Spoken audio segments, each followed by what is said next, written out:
I know it's probably not possible at this point. Maybe it will, maybe.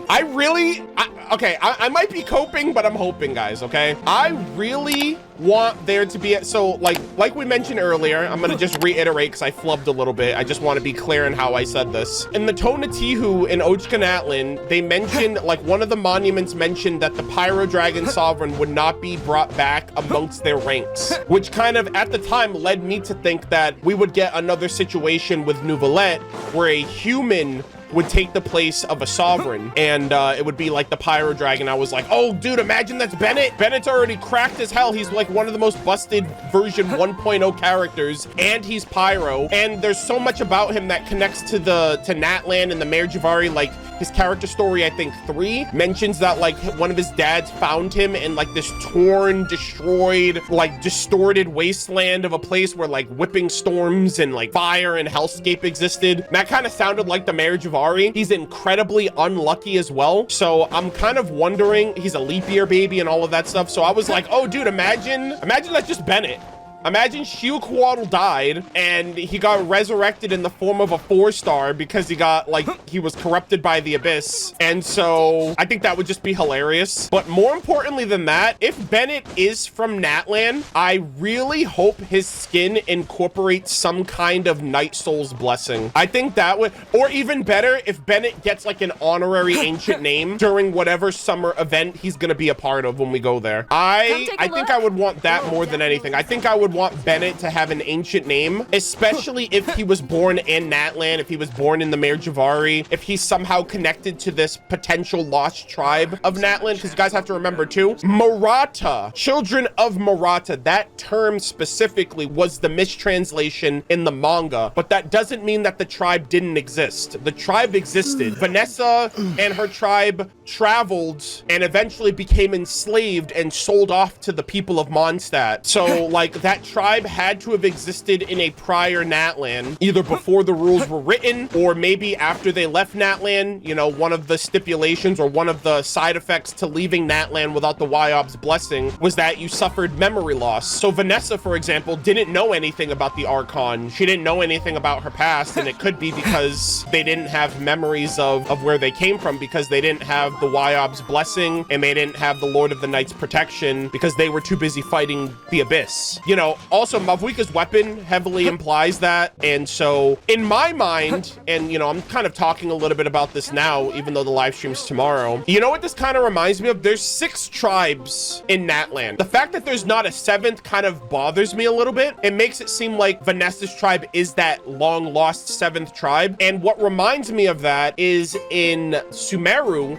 there were 6 Darshan, but in 3.6, we learned that there was an exiled 7th Darshan that was exiled to like the Girdle of the Sands, right? They like seceded from the academia and they went off and did their own thing. So there was a 7th Darshan. So I think there's also a 7th tribe, and like the Mare Javari is the only other place that we don't know anything about, and we don't have like a Pyro tribe, right? I know some people correlate that to Flower Feather Clan, but I feel like they're more associated with Animo, even though the Kukusaurs can also use fire attacks. And the fact that there's no other prominent Pyro characters in Natlan aside from Mavuika and Shibalanke, and if Bennett is from there, Bennett as well. There's only like 3 characters really. It kind of just makes me wonder like how deep the rabbit hole's gonna go with Bennett and his you know, his new outfit lore and his involvement in this summer event, which is also gonna tease Nodcry and everything else in between. But I think this is Bennett's time to shine. I'm so excited. I really hope they talk about Stanley. They talk about this Bakunawa creature that may have potentially killed Stanley. Venti's in the summer event as well, which is also pretty wild. Yeah, I'm Sanhaj Kampore lore as well, like the creation of the Mare Javari. Yeah, I'm very, very excited for whatever they have to show for that. Alrighty, ladies and gentlemen, boys and girls, welcome back. We're continuing on with what I hope will be the Gilded Chapter character anecdotes. I'm recording this after the fact. This is going to be separate recordings for the Natlanese characters because apparently I can only unlock one of these per day, and I'm actually going to be doing the character anecdotes. So if you're seeing this, you probably already saw all of my reactions to all of these initial ones, but at the time of recording right now, I haven't done that yet. I'm like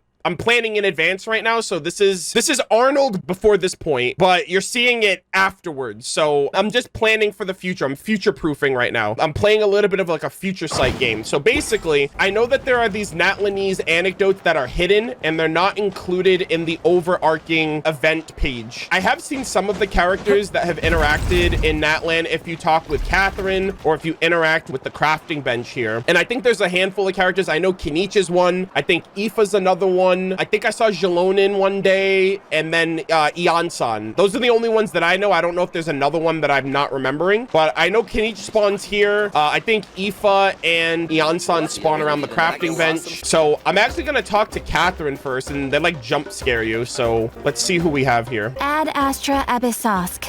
Welcome to the Adventurers Guild. Hello, Catherine. Your services are not required. Actually, you know what? I'll redeem my expeditions. That's fine. Bro, where did you come from? The Kinich jump scare of a lifetime, gamers. Good lord. Yeah, he's literally just like, I was here the whole time, traveler. What are you talking about? All right, here we go. I'm also doing this in English, so I'm going to be reading off of all of them myself, both for these and the ones that we do in Fontaine and Sumeru and Inazuma. So just keep that in mind. What's going on, my boy? Got it. I won't let a house scare anyone. Hey, let's go. Okay, so Kenichi's voice. Nice. Scare people? Know that the almighty Dragon Lord's mere presence is an awe-inspiring thing! Hello, Mr. Dragon Lord, actually. Awe-inspiringly pathetic? Oof. Kinich! What did you just say? This is great, too. They were just in the recent Fontaine event, so this is, like, really cool that they're following this up. Kinich? Oh, look who crawled out of their hidey hole. Here to scrape up some work? All right, this sounds more like an Ahau interaction than a Kinich one. Too bad. All the lucrative gigs already under the purview of the almighty Dragon Lord, and we... All right. Oh my god, he like punched him this time. Guys, I'm telling you, man, the almighty Dragon Lord Kahula Hau is gonna have his last word. Once all of this is said and done, man, when the dragons rise up, they will remember. Ignore Ahau, traveler. If you'd like any commissions, I can recommend you some. I'm good, thanks. I've already got enough. Right. And if you need any help, just ask. Hey, I appreciate that, homie. Help? Oh, how noble, how high-minded. How about you? Oh my god, bro, you are a glutton for punishment. Shut it, Ahau. Save your breath for the monsters we'll be fighting. Oh, okay. Nice. Hey, oh, and then they get added. Yeah, so right now they're actually not on the page. Oh, that's cool. Okay, nice. Yeah, so they're not on the page right now, any of the Natlanese characters, so they're like hidden right now, which is cool. All right, so we have the commission for the Kinich commission. So I think you can only interact with them once per day, if I'm not mistaken. Let me see. Let me try this again. Ian-san, are you behind me, coach? So it does seem like the Natlanese anecdotes are one a day, and I guess it depends on if you talk to Catherine or if you go to the crafting bench, I think. So that's why I'm basically doing these short little recordings after the fact, because I can't do these back to back to back like I'm planning on doing this weekend with the others. So I hope you guys enjoyed it, and I will follow up with the other ones as they become available. All right, guys, this is day 2 of the Natlanese anecdotes. I think I'm going to alternate. So I went to Catherine yesterday. We said hi to Kinich. And so now I'm pretty sure I'm going to get jump scared by someone here. Oh, yo, ain't no way, bro. You just manifested out of nothingness. What the heck, bro? Do you even hear yourself? Bro manifested. All right, this should do the trick. And we got Kakuku prepping meds for baby saurians. Ah, sharp eye, traveler. What's up, bro? Here, check this out. A new formula I just whipped up. Works like a charm for juvenile saurians suffering from appetite loss. Just one problem. It's too good. If juveniles without appetite issues eat it, let's just say they start binging. Oh my god, it's like, yeah, that dosage is too strong. Case in point, a few days ago, Kakuku swiped 2 tablets while I wasn't looking, and... No way, bro! Still got room for seconds, bro! Oh my gosh, new sentences, new words, still got room for seconds, bro. Yep, I'd say it works. Looks like the flavor profile needs a tweak. Otherwise, Natlan's gonna have a juvenile saurian obesity epidemic shortly. The chonky saurians, let them eat, bro. No way, bro! Yeah, do you even hear yourself? A fat, chunky Kakuku? That's crazy, bro. You're Kakuku for telling me that right now. Ain't no way. All right, let's, yeah, so we got Aoife Medicine. Nice. So we got 2 down. I think Eonsan's definitely one of them, and I think Jalonen's another. So we're gonna check those out over the next couple of days. Guys, do we want a Genshin version of Little Ika? Another 3 Big Macs, please. Do we want a Genshin version of that? A fat Kakuku? I don't know, man. I don't know if Tevat's ready for that. That's crazy. All right, gamers, so we are back for another Natlan anecdote. And with the Natlan ones, you only get 1 per day. So the first 2 that were showcased were during 2 separate days that I was streaming. And tomorrow I'm actually doing all of the other official anecdotes for the event. So we're gonna be checking out the 3rd one, and then the last one I'm actually going to do like on stream when we do all of the other ones. I'm gonna save it for last. So I think I have another interaction at the crafting bench or Catherine, so I'm gonna do Catherine, and then I'll save the crafting bench for last. Ad Astra Abyssosk. All right, who is this? I think we have I don't know who's Oh, it's Jalonen. Okay, cool. Nice, nice, nice. What up, what up? Another commission asking for me by name? Nuh-uh, not taking it.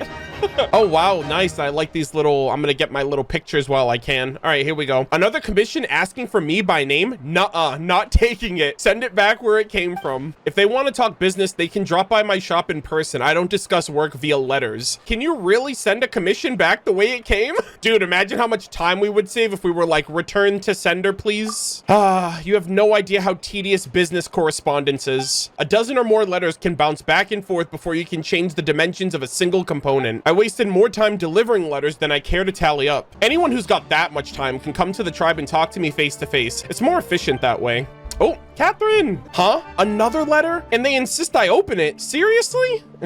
Oh my god, she's got her work cut out for her. Something come to mind? Is it a particularly troublesome client? Oh my god. It's the client. God, you know what? I feel you so much. This girl's working you overtime. My god. It's Mavwika. She's already at my workshop waiting to discuss things with me face to face. Hey, you asked for it, right? It's like, oh man, I hate these letters. We should talk face to face. And it's like, all right, she's got all of the crazy modifications she needs you to implement into her new bike. So get to work. Damn, she's like, damn you, Mawika, shaking her fist to the false sky. Nope, not gonna happen. I gotta get going far, far away. Think, Jalonen, think. Damn. Hey, you know what? I don't blame her in the slightest. Damn, she is overworked to hell and back. My goodness. All right, nice. So we have another one here. And so, yeah, so all the Natlanese characters, there's 1 a day. I believe there's 4. I know Eonsan is the last one. So tomorrow, at the time of recording, tomorrow, we're actually going to be going through all of the Inazuma, Sumeru, and Fontaine anecdotes. I'm going to be doing it all on stream. So I hope you guys will enjoy whenever this gets posted or whenever I do that stream. And after all of these other ones are done, we're going to wrap up with Eonsan as the last Natlanese anecdote, and that one will be probably at the end of the stream or at the end of the video here along with all the others, so I hope you guys look forward to it. The following Thursday. Alrighty, ladies and gentlemen, boys and girls, welcome back to another Genshin Impact playthrough session. We are on the last piece of content for version 5.7. At the time of recording right now, the 5.8 special program drops tomorrow morning. Bennett is getting a skin. We're potentially getting, you know, some teases and setup for Nodcry. Venti's in the image as well, so he's being a little sus. We just got him in paralogism, so I'm expecting maybe some connections with Istaroth and, you know, maybe some extra reveals of the Mayor Javari, since that was heavily focused on his story quest. We'll have to wait and see. Very excited for everything that's coming next patch. But for this video in particular, we're going to be wrapping up the 5.7 Traveler Tales, the Gilded Chapter. So at the time of recording right now, it hasn't been uploaded to YouTube, but this is the second iteration of this event, which features a bunch of new character interactions between Sumeru, Fontaine, Natlan, and Inazuma. We got the initial one back in 5.4, which focused primarily on Mondstadt and Liyue characters, with the exception of Kokomi and Kazuha. And for that event, I did that one off stream because at the time, how you interacted with the characters was very very unbeknownst. Like, I didn't realize that, like, if you waited long enough, you could just do all of them back to back to back. So that one isn't uploaded yet to YouTube, but now I'm streaming this. All of this is kind of going to be one full swing. But yeah, Hoyoverse mentioned that they're trying to find a way to make this permanent, like where you can actually interact with the characters in the world. I wonder if they're just going to make this event every couple of patches when we get, you know, with new rotations of characters. We have over 100 characters in the game now, which is crazy. Obviously, they want to focus primarily on the new characters in the new region for like quests and events and stories and stuff, but there's not enough. There's too many characters to fill in for all of the other like events and stuff that we get within 1 year's time. So I think this is the best alternative that we can do. So we're going to be checking all of this out. There's a handful of characters that are not voiced in English, but I do have a list here, so I'm just going to keep it kind of together, but I am going to be voicing all of this myself for whatever isn't voiced. I'm doing this in EN like I did the last one, so just bear with me. I do suffer from dyslexia and it's a process, so I just pray and beg that you guys just be patient with me when it comes to that, because, you know, this is why I love playing the game. With all of that said, very excited for this. Before that, one thing I just want to mention, just so I can get it out of the way, we did get Skirk and Dahlia to Friendship 10, so all of my characters are Friendship 10, level 90, max talents before Nod Cry, which is nice. So we have, let's see, Lone Shadow, and then we have Dahlia. Actually, I guess we'll read Dahlia's first. Sacred Duty. If the essence of being an idol is simply being loved, then Dahlia might have found his sacred calling. But oh, because Barbara's the deaconess and he's the deacon. Barbara still strives to perfect her image, while Dahlia need only guard his privacy, lest someone spot him sharing drinks with a certain bard. Though that may not be as easy as it seems. Nice. Also, I despise the person that gave Dahlia this loud smacking eating noise. I want to strangle this character every time I hear him do that. I hate that so much. I hate that shit in real life. And then I have to hear him doing it in the game, and I'm like, get this character off my screen before I punch my monitor right now. It's so obnoxiously loud. So I just had to hear that, and I'm like, no, I hate it. I hate it so much, dude. Yo, big ups to whoever got paid to do that, but no, I do not appreciate it. And we have Skirk's Lone Shadow. Her solitude is not some show meant to maintain an air of mystery. She was once the last rabbit left standing in the wildfire's wake. Now she's a lion in disguise, unable to speak her truth to the sheep. Skirk, we will be your friend, I promise. God, that's so heartbreaking. Her story quest was so cinema. I loved it. All right, gamers. With all that out of the way, we are going to be starting Traveler's Tales Gilded Chapter. A new day in Teyvat is about to begin. As you set off on your journey once more, pay attention to the whispers on the wind. Perhaps the breezes might bring you tidings from your friends. So right now, I believe I have 2 in Inazuma and 1 in Fontaine. So we have Charlotte in Fontaine, and then we have Mizuki and Ayato in Inazuma. So we're gonna go in order. I also heard there is like a little like soft lock, if you will, between Heizou and Sayu. So if Heizou shows up, I have to prioritize Heizou's interactions until Sayu shows up. So we're gonna, if we see Heizou, we're gonna lock in on him until Sayu shows up, and then we'll prioritize Sayu, and then we'll finish up Heizou. All right, so let us continue. So we have Yumi, Mizuki, and Ayato. So one of the things I loved about the first interactions was like some of the characters, like you do one event and then it kind of leads you to another. So like there's continuity between characters, and some of them also had like permanent. No shot. Layla's here. Oh my God. I love her so much. All right, guys, you already know me. I am your relatable streamer. I gotta take all the pictures I can get. We're gonna be here for a really long time, so bear with me, gamers. Oh my God, I'm so happy. I did not know Layla was here at all. I don't think she's voiced. Ah! What a sad world we live in. No, that's no good. The abstract needs to be more detailed. Excuse me, Miss Layla? Layla! Oh my God! But if we go to, well, okay, so here's the thing. I'm like, is this the tired Layla or is this the rested Layla? I assume it's the tired one because it's daytime. But if we go to in-depth, it might come off as indistinct from the main body. How am I going to do this? Miss Layla, shall we discuss this inside? Oh we my can sit God. down and chat. I cannot believe she's here. Sorry, so sorry. I didn't mean to spiral. I just couldn't help thinking about my thesis again. It's fine. I've treated several academia students before. You can say I've encountered similar states of mind to yours. Okay. God, this is so awesome. You've been to Sumeru? Yes, a scholar there once invited me to help treat his students. Oh, okay. Really? Did any of them have severe issues? I wouldn't go that far. Just long-term insomnia, terror, paranoia, as well as acute tinnitus and vertigo. Damn. So what wasn't wrong with them, ma'am? Sheesh. Are you describing thesis writing or monster slaying? I'd rather face the monsters. If you succeed, then all is well. If you fail, at least you'll never worry about anything else again. Jesus. But a thesis, I don't even know what counts as success or failure. I'd finally squeezed a third draft out, but upon seeing it, my advisor just flipped it face down on my desk and said, "Forget your thesis for now. First, you need to go to Isa Bathhouse in Inazuma. Relax and recover a bit." Yo, your advisor sounds like a goat. They're like, "Hey, you've been working too hard. Go get some rest. Relax and recover a bit. I've already made the arrangements for you." Yo, they sound goated, yeah. That's correct. I received a letter from Miss Layla's advisor in advance. W with advisor? details about her situation and a request to provide therapy for her. Bro, can you imagine? Layla has like crazy sleep deprivation and like her body's constantly in motion because she has like two sides of her. God, if anyone needs like sleep therapy, it's her.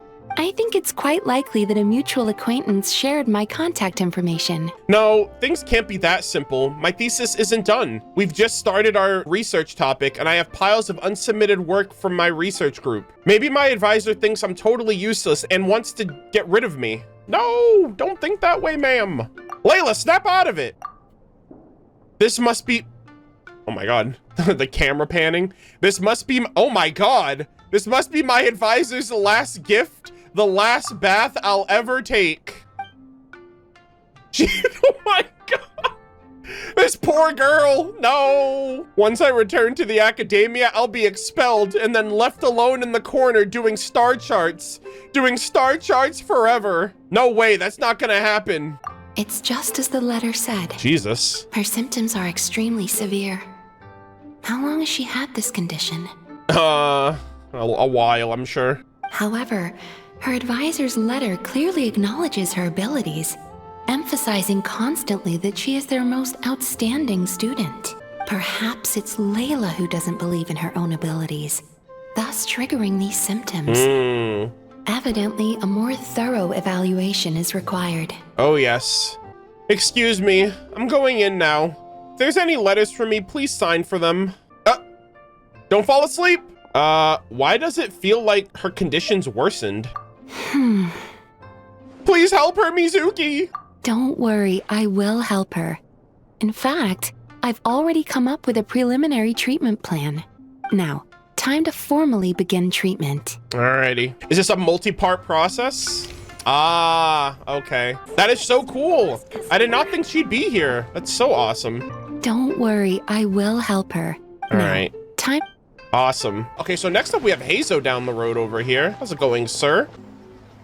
Oh, this style has a certain light-hearted charm. I believe Ayako would find it pleasing. Doing some clothes shopping, Ayato? Now, this is a fortuitous encounter, Murderofbirds. I had previously pre-ordered a batch of fabrics from Ogura's, and they would typically be delivered to the Kamisato estate for us to make our selection. Wait, did I say Heizou? Oh, sorry, no, I meant Ayato. However, as I was already at Tenshukaku today for discussions with Her Excellency, the Almighty Narukami Ogosho, God of Thunder? Holy moly. I thought I might as well stop by and review them in person. Were these meant for ordinary use? Then they would usually be handled by the relevant staff. However, considerations for attire used in official functions begins with the fabric and colors. These I often see too personally.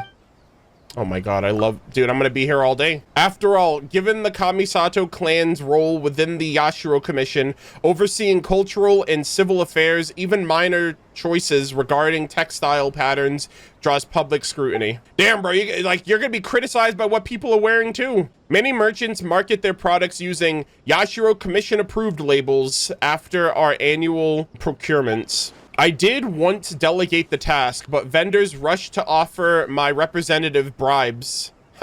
And the temptation proved too much for him.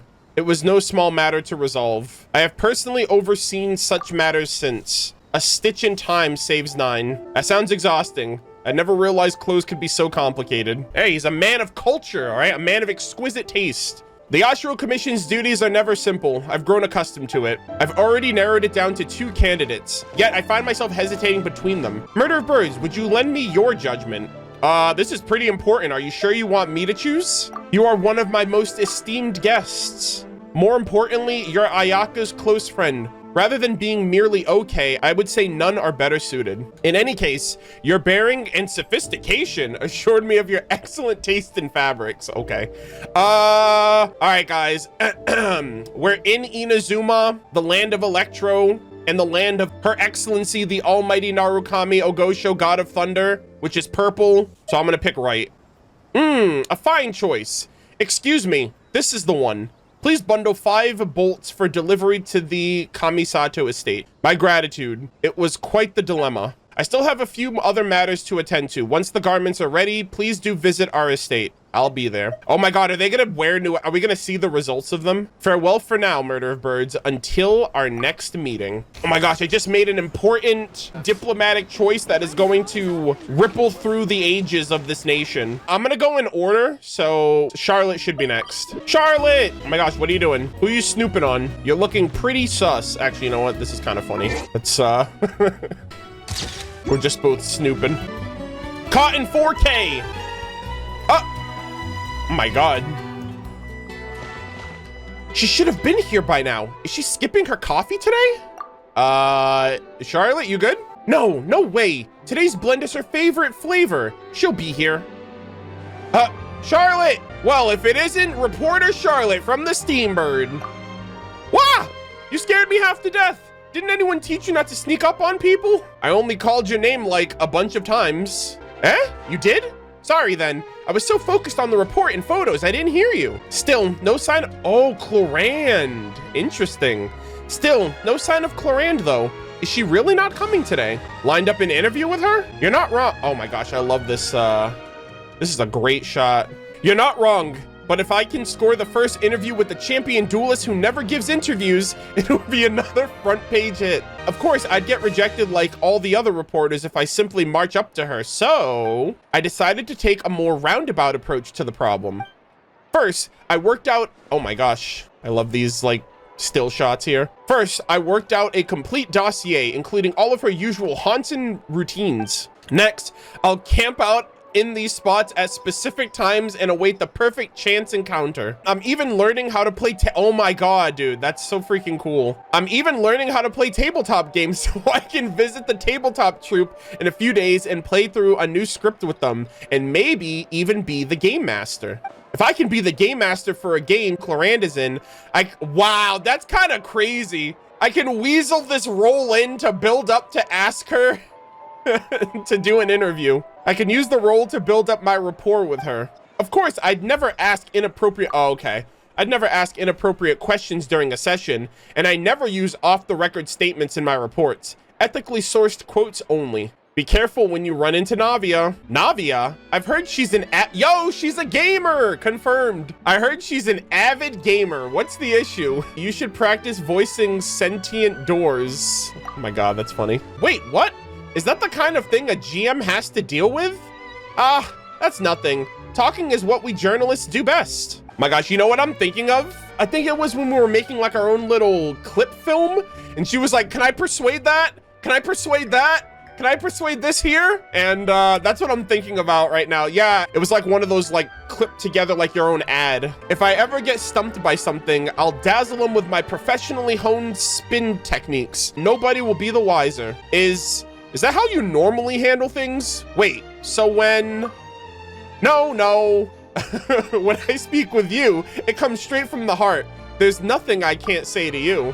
Whoa, gotta run. I need to get to the hotel to board. Cloran might be on her way there to buy some cake this very second. See you later, Murderbirds, and don't forget, I want an exclusive interview with you the next time we get the chance. Damn. Bro, did I just sit here? Bro, she just like talked my ear off and then ran. Jesus. I'm like, okay. Nice to see you too, Charlotte. Awesome. You guys think we're gonna see her in Nodcry and Snezhnaya? She's Mrs. Worldwide right now. She's the only character that's been to every nation in the game. So I personally think that's worth celebrating, but we'll have to wait and see. All right, next up, we have, I think we gotta go back to Inazuma.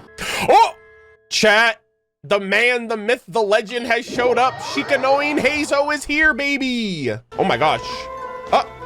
Sir, are you on the case? Is there a detective hunt? Cross-referencing the results with other investigations. Right. It looks like this breaking can be consolidated with the others. Oh my god, what the heck? He's on a case? Still, what kind of criminal would steal nothing but gain entry? And just how did they get in? Working on a new case? Oh, perfect timing, Murderofbirds. Indeed I am, and on quite an interesting one too. There's a criminal breaking into homes across the city, but they never steal anything once they're in. They just make a big mess on the bookshelves. The residents are already at their wits' end. All right, I hear books and I immediately think of Yae Miko and her light novels, but I have no idea. Though there haven't been any material losses, nobody wants invaders trapezing through their homes, so they filed a case with us. Could we be dealing with a light novel superfan gone rogue? This is already the third home this month. It's a bit much, even for someone obsessed with novels. But there is one thread linking all of these cases. Each victim owns a copy of a criminal novel called The Flesh-Eating Tree That You Shouldn't Mess With. I beg your pardon? Hello? What's even more fascinating is the criminal's methods mirror those described. Oh, okay. They're trying to be like the character in the book. Dude, they're RPing a little too hard right now. Even their physical mannerisms down to the way they talk are similar to the book's protagonist. In cases like this, conventional wisdom dictates that we should first bring the author down to the police station for questioning.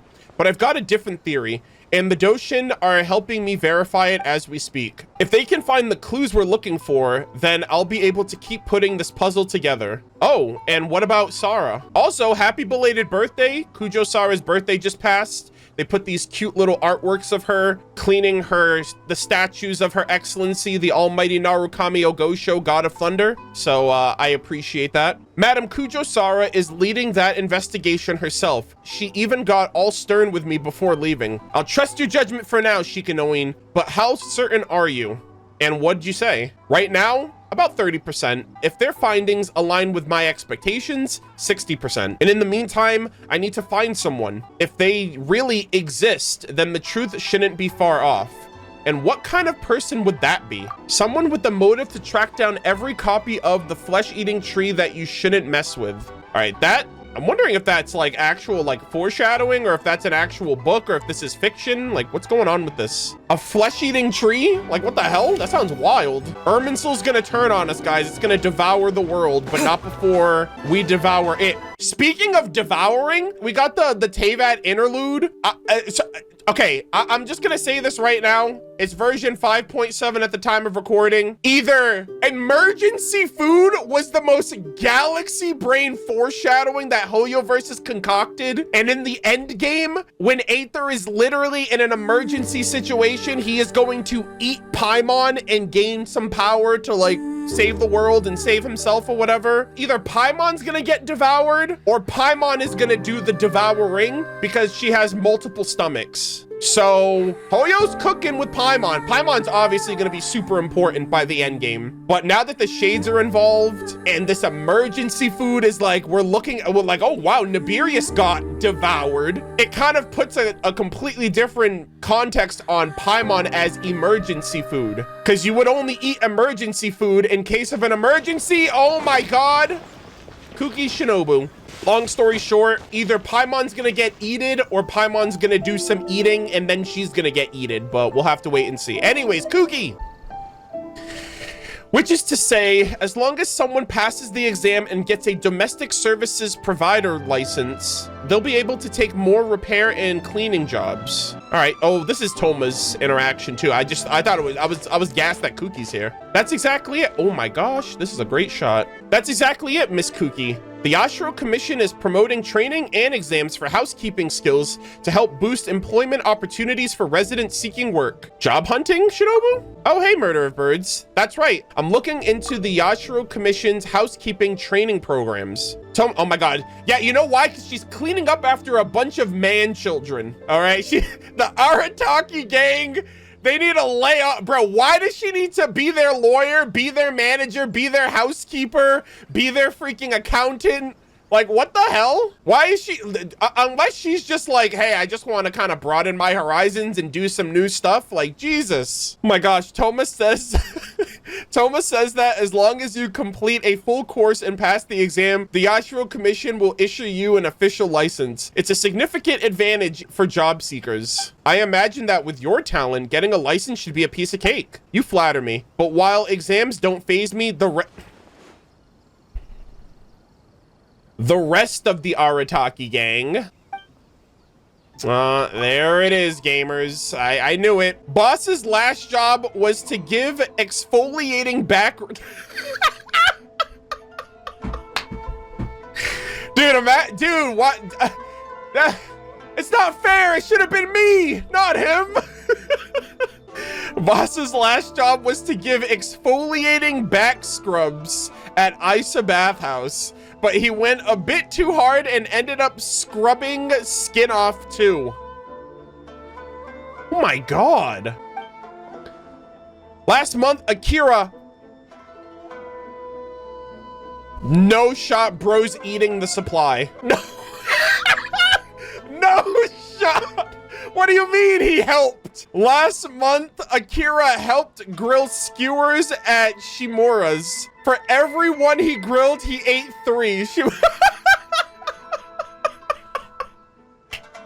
Bro, what the hell? That's crazy. Shimura's would have been in the red for a whole month if bystanders hadn't intervened. Bro, you're the problem, sir. Look at this man. And then there's Mamoru and Genta. Ushi's the only one who hasn't caused trouble, and that's because he doesn't need to work. Oh my God. Shouldn't that get them fired? Right on the money. When I asked, they all replied in perfect unison. Sorry, we got fired again, hee hee.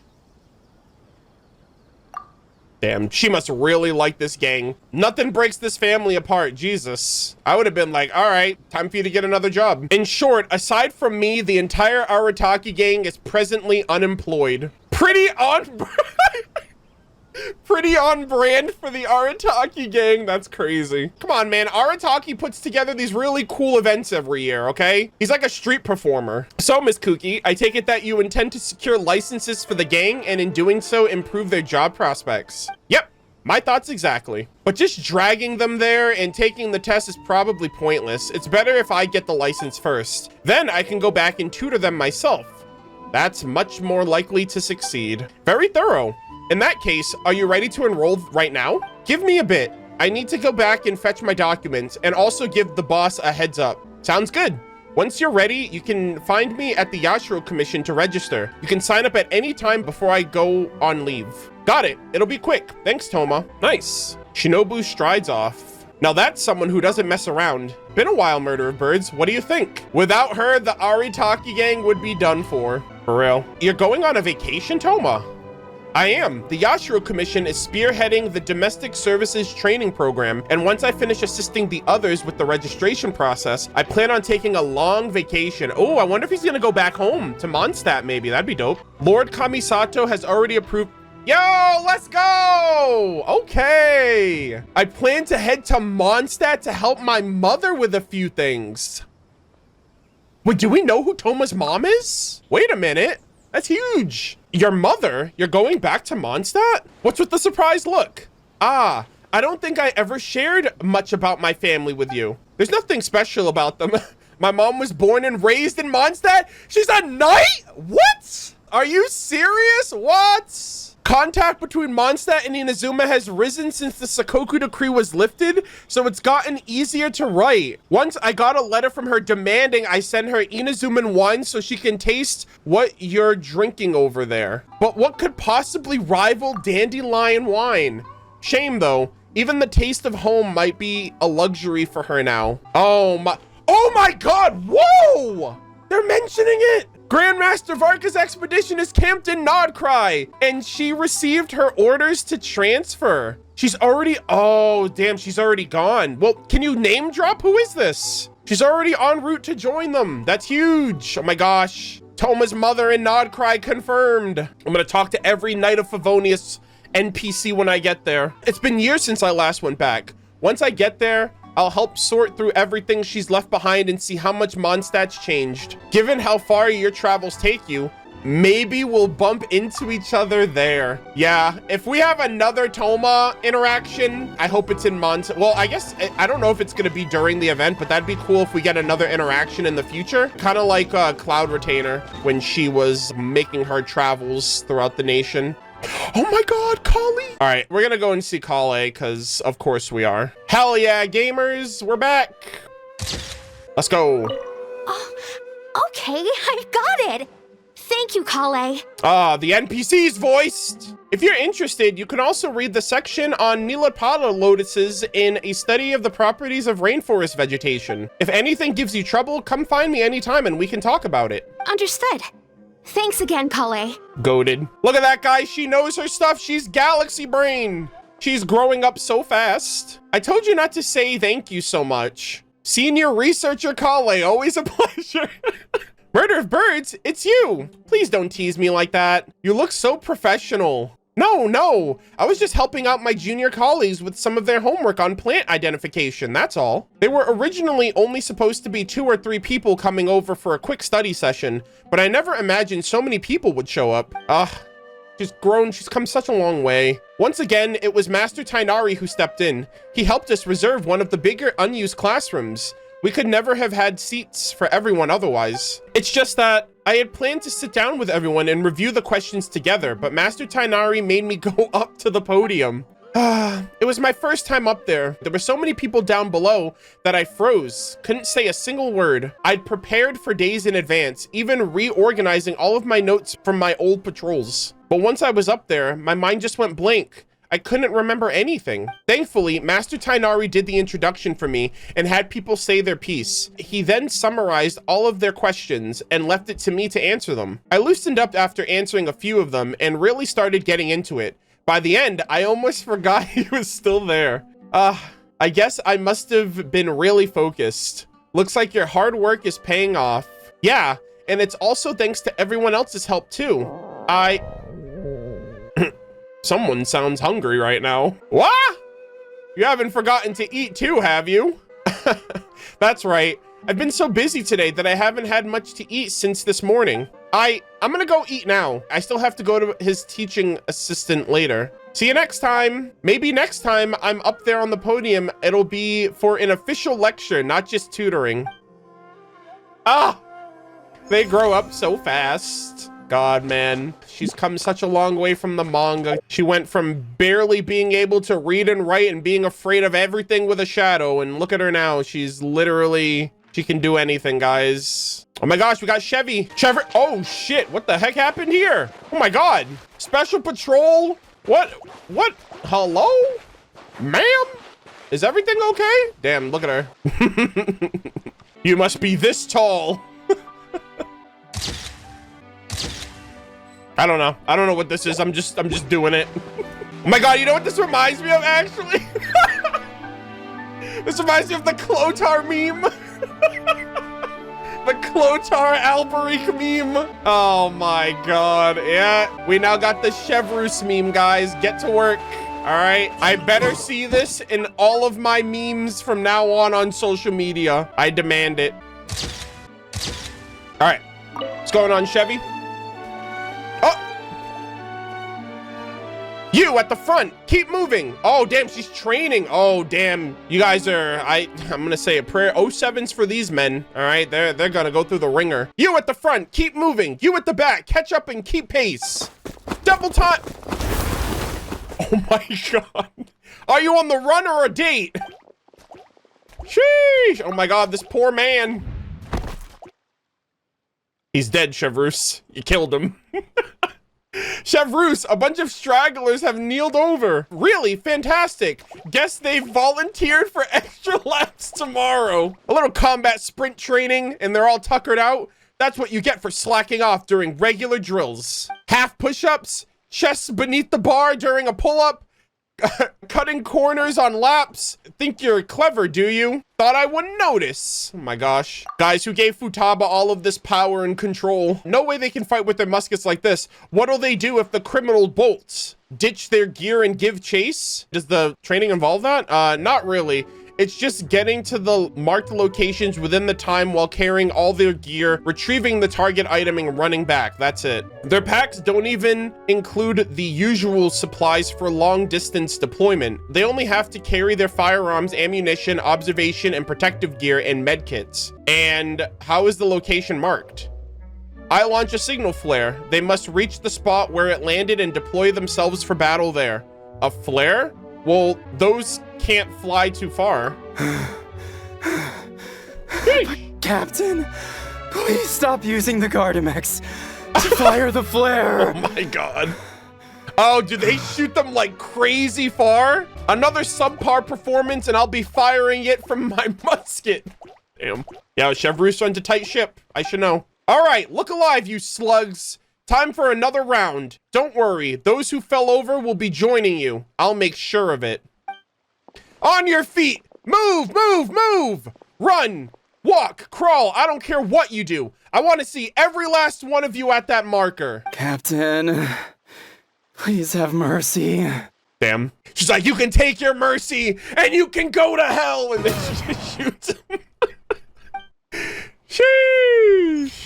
Oh my gosh, Chevreuse doesn't fuck around, dude. I love it. She's like, I will make men out of you if it's the last thing I do, god damn it. All right, next we're gonna go to Lynette. What future playable character are you excited for? I think now, this might sound crazy. Actually, it might not sound crazy. I think Mini Durin is now my most anticipated character. Or Durin is my most anticipated character now. It used to be Grandmaster Varka, but I didn't think Durin would be playable or have the potential to be playable. But now that he is, he's automatically like I need him to be playable.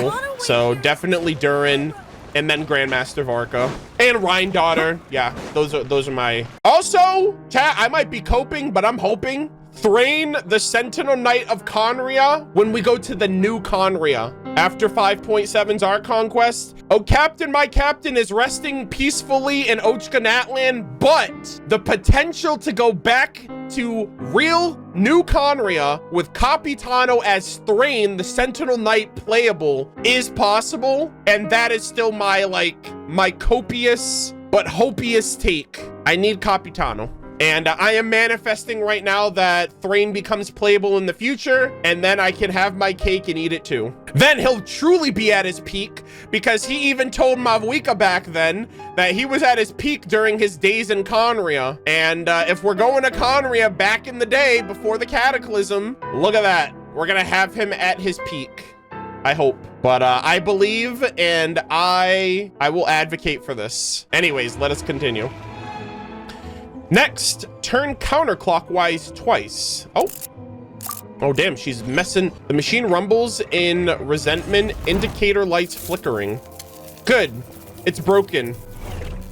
Good, hello? Fine, thanks, and you? Fine, thanks. What exactly are you doing? Assisting the Flufsandra's residents. They've received some discarded machinery lately. The plan was to dismantle everything and sell the parts as usual, but some would never power off normally. This one kept randomly restarting in the middle of the night. Oh, okay. Oh my god. They'd clatter all around, terrifying anyone. Oh my god.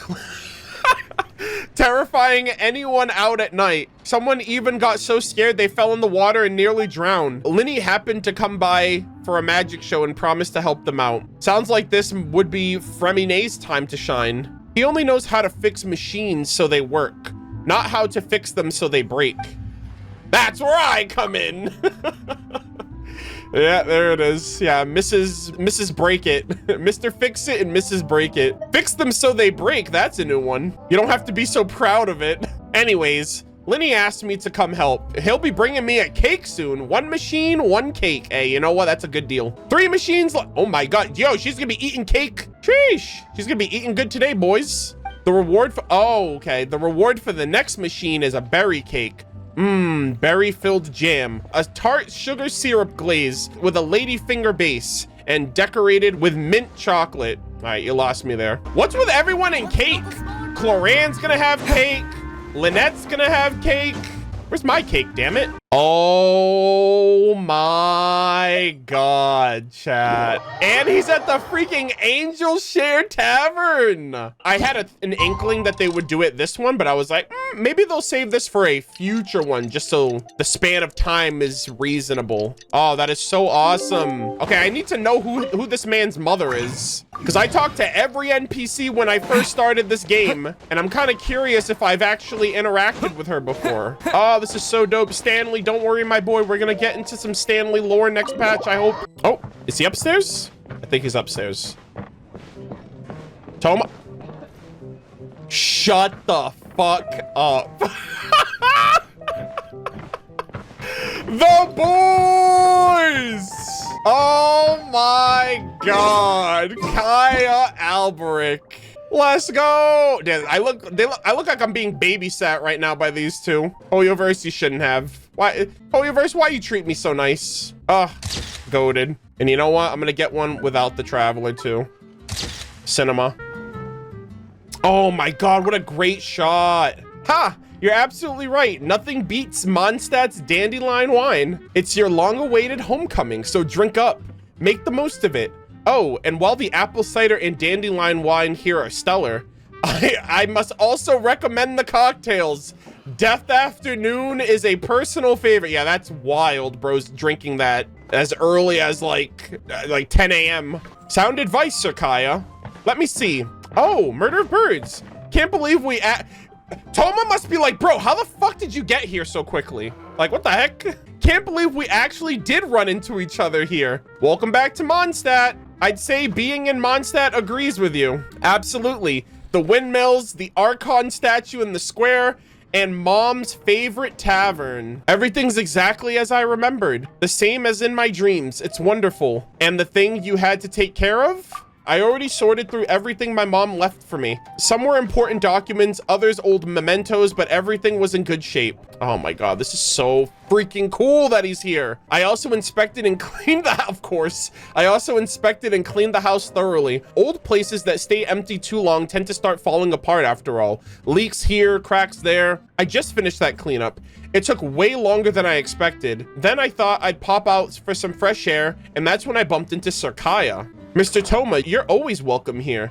The honorary knight isn't alone in being glad to see Ulrich's son return. Oh, hold on, let me write that down. Ulrich, okay. I don't know if we have ever heard that name. I'm sure you feel the same, Absolutely. Be sure to come back when you get the chance. Okay, well, we do know that this individual is stationed in Nodcry right now. So I'll keep an eye out for this name when we go there and we see the Knights of Favonia stationed there. Thank you both. Honestly, if I hadn't run into Sir Kaeya, I'd have struggled to even begin catching up on everything that's changed here. Think nothing of it. Ulrich joined the Knights of Favonius before me, and it's my pleasure to assist her family. Okay, Ulrich is his mother's name. Besides, I'm rather enjoying my time with you. Hearing a Mondstadter's first-hand accounts of Inazuma beats learning about it from reports any day. If you're interested in hearing more, maybe we can exchange addresses? Oh, that's so cool. There's a lot of things that can't be explained in a few words over drinks. Gladly. Just address your letters to the Knights of Favonius, and on your end, you can send them to the Yashiro Commission in Inazuma. Only half a day back home, and I've already run into an old friend and met a new one that even knows my family. That's too much good fortune not to toast. Cheers! Oh, death in the afternoon. Now that's strong stuff. My God. Let's have some apple juice. Oh dear, are you quite all right? I wish I could handle stronger liquor, but whew, I can already feel my face turning redder than a beet after just one glass. He is a lightweight, nothing to be embarrassed about. Surprising, Ulrich could drink most sailors under the table, Jesus. Yeah, I remember tagging along with her to Knights of Favonius banquets. They were right here at the Angel Share. That's so cool. Oh, I love these scenic shots, man. Then all the adults were drinking dandelion wine and apple cider, and I was the only one stuck drinking the non-alcoholic version. No, D-Luke was right there with you, buddy, with his grape juice. All right, nothing wrong with that. Drove me mad too. Let me guess what happened next. You snuck a taste of the grown-up drinks. Busted. Ah, this is so cool, man. This is actually pretty extensive too. Busted. I swapped my glass for one of the adults and, I recall being seated near the kitchen. What Mondstadt kid hasn't pulled that trick at least once? D-Luke and I did something similar when we were children. I knew it. There were some things only fellow Mondstadters would understand. Anyways, the drink burned young me's throat like wildfire. Later, my mother sent some apple cider to Inazuma. I thought the taste might be marrower than I remembered, given how long it had been. Nope, still burned all the way down.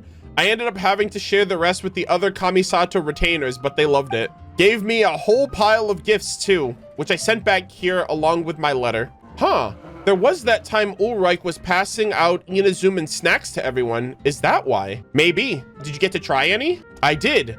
Dongo, I believe. Good stuff, that. To whom at the Yashiro Commission do I owe my thanks? That Dongo, I think that was Miss Kamisato. Lord Kamisato sent tempura. Hirotatsu sent seasoned onigiri, just 2 bottles for a whole smorgasbord of snacks. Well, like mother, like son, that was your kindness and enthusiasm being gifted back to you, I'd say. Oh, I love this, man. This is so freaking dope. I never thought we'd see Thoma in a flagship event / world quest, Archon quest event. Like, this is so cool to just flush out a character without needing them to be like the center of attention of an event or something like that. I really, really like this. You may not have heard, but when your mother left for Nodcry, we knights threw her a farewell party here. It was supposed to be a small event, but so many people attended that the place was packed. Take it from someone with first-hand experience. Free-spirited and thoughtful, gentle and kind, Ulrich is the very model of a knight. Looks like the apple doesn't fall far from the family's tree, Thoma. She'll be thrilled to hear that. Next time I write to her, I'll be sure to pass your kind words along. Maybe toss in a bottle of good Inazuman sake. But for now, how about we switch to non-alcoholic cider? Fine by me. A little variety never hurt anybody. Between having heard your tales and making a new friend, this round's on me. Yours included, honorary knight. Don't mind if I do. By the way, Thoma, you never finished telling those yokai legends you mentioned before. You, Thoma, and Kaeya talk about the Inazuman yokai tales. Jesus. Kitsune and Bakedanuki making a bet? Now that's a story. Actually, it's not a story. It's true. If you should ever visit Inazuma, you should come find me at the Yashiro. Yo, foreshadowing? Kaeya's gonna go there next. I'll introduce you to real yokai. In Inazuma, whether Oni or Tengu, they work honest jobs just like everyone else. I'm already looking forward to it. Today's drinking session has been most fruitful. Then it's settled. I expect they'll all be thrilled to have you as their new friend. Oh my god, look at that, man. We're cheering. 3 cheers for the homies. Sheesh. Oh, I loved that, man. I loved that so much. All right, hold on. Oh, man, I can't sit over here with the boys. This is the best we got. I'll take it. I got a bunch of those other pictures, so that was really good. You treated us today. Next time, it'll be on me. Ha, you really are your mother's son. Every bit as generous. I'll hold you to it. Oh my god, this is so cool. I love this shit. I'm so glad they did this. Yeah, if they bring Kaeya to Inazuma next, either in this same one or in a future one, that'd be dope. Okay, we're gonna go to Kirara next. I think she was next up. All right. Oh my, stop. Oh my god. Yo, let her cook. Let her cook. Holy peak. This is so cool. Where's Guoba? Ha! Ha! It's so hot! Oh my god, ma'am, are you... Ma'am? Are we okay? So it's still too much. but this dish doesn't taste any good if it's left to cool for too long. Taste testing? Having any trouble? Murderofbirds, you're here. Kirara just delivered a bunch of fresh fish from Inazuma. I was just thinking that since she came all this way, I should make some piping hot Liyue cuisine for her. After all, a bit of heat is worth 3 fresh ingredients. So good. Hot. So good. Hot. Hello? Please, don't feel obligated. We've got plenty of cold dishes here in Liyue too. I can whip one up for you. But this boiling fish really is delicious. I want to try some more. Oh, of course, she's the cat. Whew. Cold water. Soak it in some cold water. Cool it off first. Oh. Still too hot? Oh. Now it's too spicy. So she's got a cat's tongue after. Yeah, I guess you can say cat caught her tongue. I don't know. I tried, chat. They set it up for me. I didn't know how to make it work, but I was like, okay, the cat got her tongue because the food's too spicy. Yeah, there you go. Hiya, Jackie. Hiya, take it easy. Here, quick, put this rice ball in your mouth. Dad says it'll help with the spiciness. Oh my God. It's a bit better. Let me think. What are some good choices for cold dishes? Wow, this onigiri is great too. Just as delicious as Granny's sweet and sour. That's a given. I added steamed potatoes and sweet flour, as well as dried plums and berries. Why'd you eat it all already? Tongue! My tongue is on fire! Oh my God. Shee! Okay, damn, we're getting into some shenanigans today. It only helps with the spiciness while it's in your mouth. Quick, here's another. And this time, don't just scarf it down.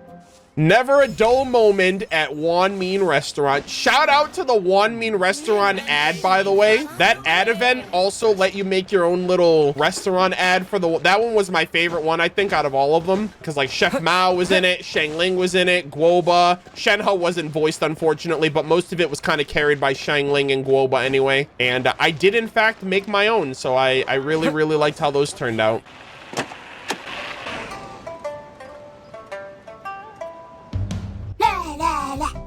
Treating friends and family? Look no further than Wanmin Restaurant. Our renowned chefs bring you the very best with every bite. And our waiting staff love to provide service with a smile.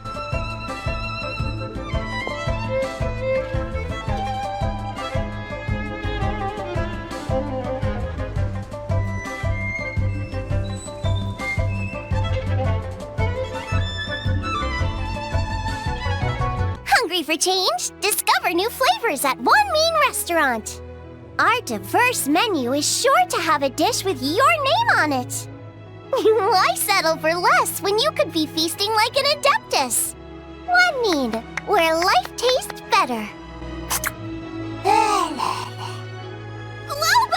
Not again!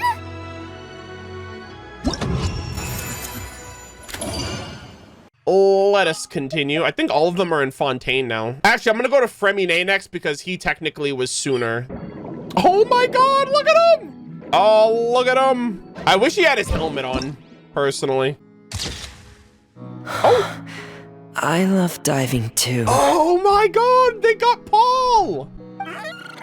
Nice. Hey there, Freminet. Oh, hey. Long time no see. Oh my God. Talking with him. With a blubber beast? Mm-hmm. It might seem odd to you. Not in the least. May I join you? I've got blubber beast pals too, you know? Yeah, exactly. We saved one that was in Natlan. And they were also at the Cheval Moran Film Fantasyland. Really? I thought that was something that only happened in picture books. And what do those stories say? I'd like to hear more about those tales. All right. Then I'll share them with you. Hell yeah. Oh, you want to hear them too? Okay, listen closely. Aww. Legends speak of a time long, long ago. When there was a blubber beast who strayed from his family and friends and lived all alone in the pitch-black depths of the sea. Oh my God. Even as he bravely lived on in solitude, he kept searching for his family. Until one day, a diver who loved to explore found him. The blubber beast had never seen a human before, and was scared at first. But the diver gave him lots of food, and promised to return the next day. I'm so glad this part's... I could not do Freminet justice. I really couldn't. And just like that, they became fast friends. Wow. Every time the diver came, the blubber beast would happily dance and slap his belly, singing the songs of the blubber beasts. This reminds me of the blubber beast we found when we first came to Fontaine, right? Berry Puff? The diver also adored his round belly, and could never resist giving it endless belly rubs. The blubber beast also adored the feeling of belly rubs. But since he had terrible eyesight, he only ever saw the diver's blurry silhouette. So, whenever he saw a human form approach, he'd happily dance, patting his belly and singing. Aww. So cute. Gotta give it a rub.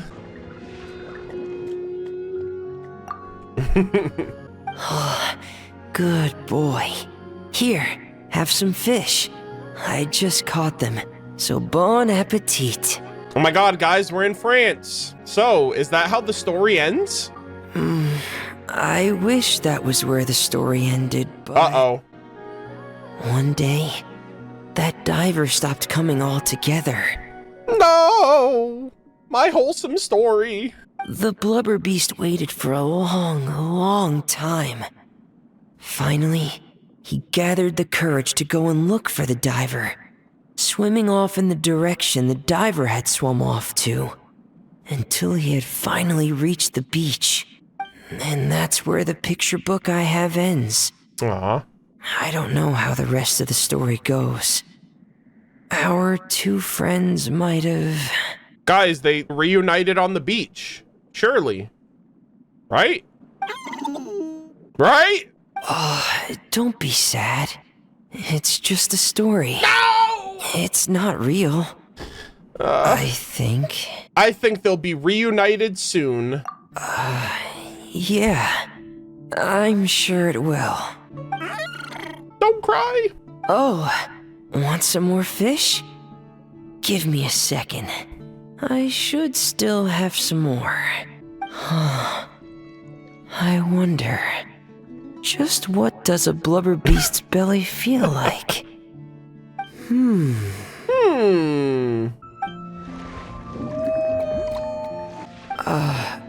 So, I guess I'll go for it then? Wow, this is really something. A world removed from petting Lynette's cat.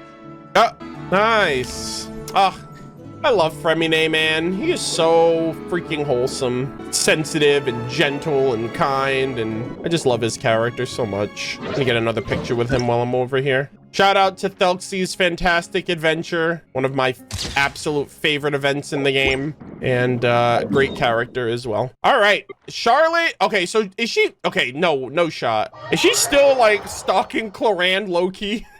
I'm like, Charlotte, I can't defend this. All right, let's... All right, Charlotte, what's going on? Oh, look at these shots, man. I love them. Those film sellers sure got a loose tongue. I told him to keep quiet. You're not planning to do anything dangerous again, are you? Is that the kind of person you think I am? You really think I, Charlotte, would just go recklessly barging into foreign nations just to get a scoop? Yeah. Yeah, yes. You have. Multiple times. So much so that your own editor sent you to another nation so you didn't get caught up in the business that was going on here. Then you'd, yeah, there it is. Then you'd be right. Yes, I am. Hey guys, I know my characters, okay? She's not pulling a fast one over me. But even so, I still need to get the editor-in-chief to approve. I must have pitched a dozen reasons to cover I must have pitched a dozen reasons to cover Natlan by now. It's always a no. But she was there briefly. I mean, I don't know when this takes place in the timeline, but Charlotte was in Natlan during the Tournament of Glory and Bloom event, the event with Aoife and Milray. Yeah, like the Saurian event. She was there. So I'm curious if she snuck there. I don't remember her dialogue at the moment because I haven't gone back to that VOD. But yeah, she's been to all of the currently existing nations in the game. And before, she also pulls up in New Conria for her story of a lifetime, like Conria, the nation destroyed, brought back from the brink through the power of the ley lines. Epic world exclusive story. Like, she's truly going to be Mrs. Worldwide. I hope we see her in Conria, and I hope nothing bad happens to her. Not only that, but she won't even approve any vacations. I even promised to leave my camera and spare film around, oh my god, behind during any personal trips to Natlan. But you didn't mention Monsieur Verite specifically. Oh, I see. And you can buy film on the way there. Loopholes. Hey, it's not like I lied to her. I might have just omitted a detail or two. AKA, your editor isn't gonna be fooled. And then, the scoundrel that sold me the film went and sold me out too. Euphrasie went straight to my dad and told him to ground me for a month? Sheesh. Still, even if I can't go to Natlan. Chat, no sure! Is she actually Mrs. Worldwide? She's already been to Natlan. She's like, fuck that, fuck Natlan. That's old school, okay? That's so last year. All right, we're on to bigger and better things. If I can't go to Natlan, Nodcry's fair game, I don't need them to fund the trip either. I've got plenty of savings. Holy shit. Hoyoverse, you mad lads. They did it. God, this is so freaking cool. I just love the fact that Charlotte's been to every nation. I've also heard my dad say that he knows some correspondents stationed there. So, it's a perfect place for a vacation with news-related perks. The Adventurous Paradise. Whoa! The Adventurous Paradise, the Elysium. Its reputation alone is worth writing a few pieces about. Hell yeah. It's like a prankster's paradise, right? A scammer's paradise, if you will. Okay, I'm off to buy some supplies. I'll need some warm clothes and a whole lot of spare film and equipment. Right, and I need to convince mom and pops too, so they can contact their friends over there. Otherwise, I'll need to find lodging on my own. I cannot believe Charlotte is guaranteed for Nodcry. That is crazy, brother. That is so awesome. Hey, guys, and you already know me. Charlotte was gonna be there whether she showed up or not because I need to take pictures. Oh my God, Linny's all the way up in the Research Institute. All right, so we have Sino. Okay, nice. We're gonna go hang out with Sino. All right, guys, prepare yourselves. The puns are going to be insufferable. I can already imagine. It's Sino after all. And as far as Sino, we all know that that's what he's known for. And there's no shot that he's ever gonna let up and just spare us from the despair. Oh, and he's got Tighnari with him too. Base. Okay. All right, let's see. I'm gonna read their minds. I have Nahida with me now, I remember. Hopefully we get another chance with Collei. Oh, head empty. Nothing going on. I promised Collei some rich mushroom soup tonight. Other than mushrooms, I still need to buy a few seasonings. Sino, what are you looking at? Interested in trying this shroom variety? No, but I am pondering a related question. Here it is. Sino, is he Maiko? Oh my God, stop. Stop. Why am I participating? Sino, is he micromanaging the shopping? It's you, Traveler. That joke wasn't bad. Allow me to soak it in. Okay.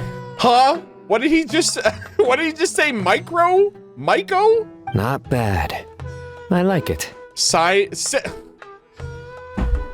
no more, sigh no more. Yeah, I was taught by the best. Yeah, Tighnari, you shall suffer, my boy. Please, you two, that's enough. It's almost time to eat. Murderofbirds, care to join us? Collei would be delighted if you were there. Yeah, of course. Not bad. Still, it's a pity. I haven't found any new shrooms yet. Is that supposed to be like new shrooms, but like a shroom type also? New shrooms? Now that's one I've never heard. Is that some newly discovered? No! Don't do it! You... Tainari, stop! That can't be. I keep track of every project. Oh my god. Bro, he just got D's nutted. He fell for it. Exactly. After all, the newsrooms have yet to make the press release.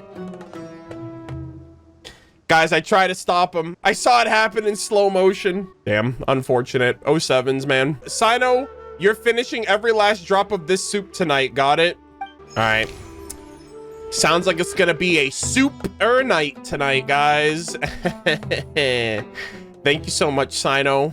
Never change, homie. I learned from the best.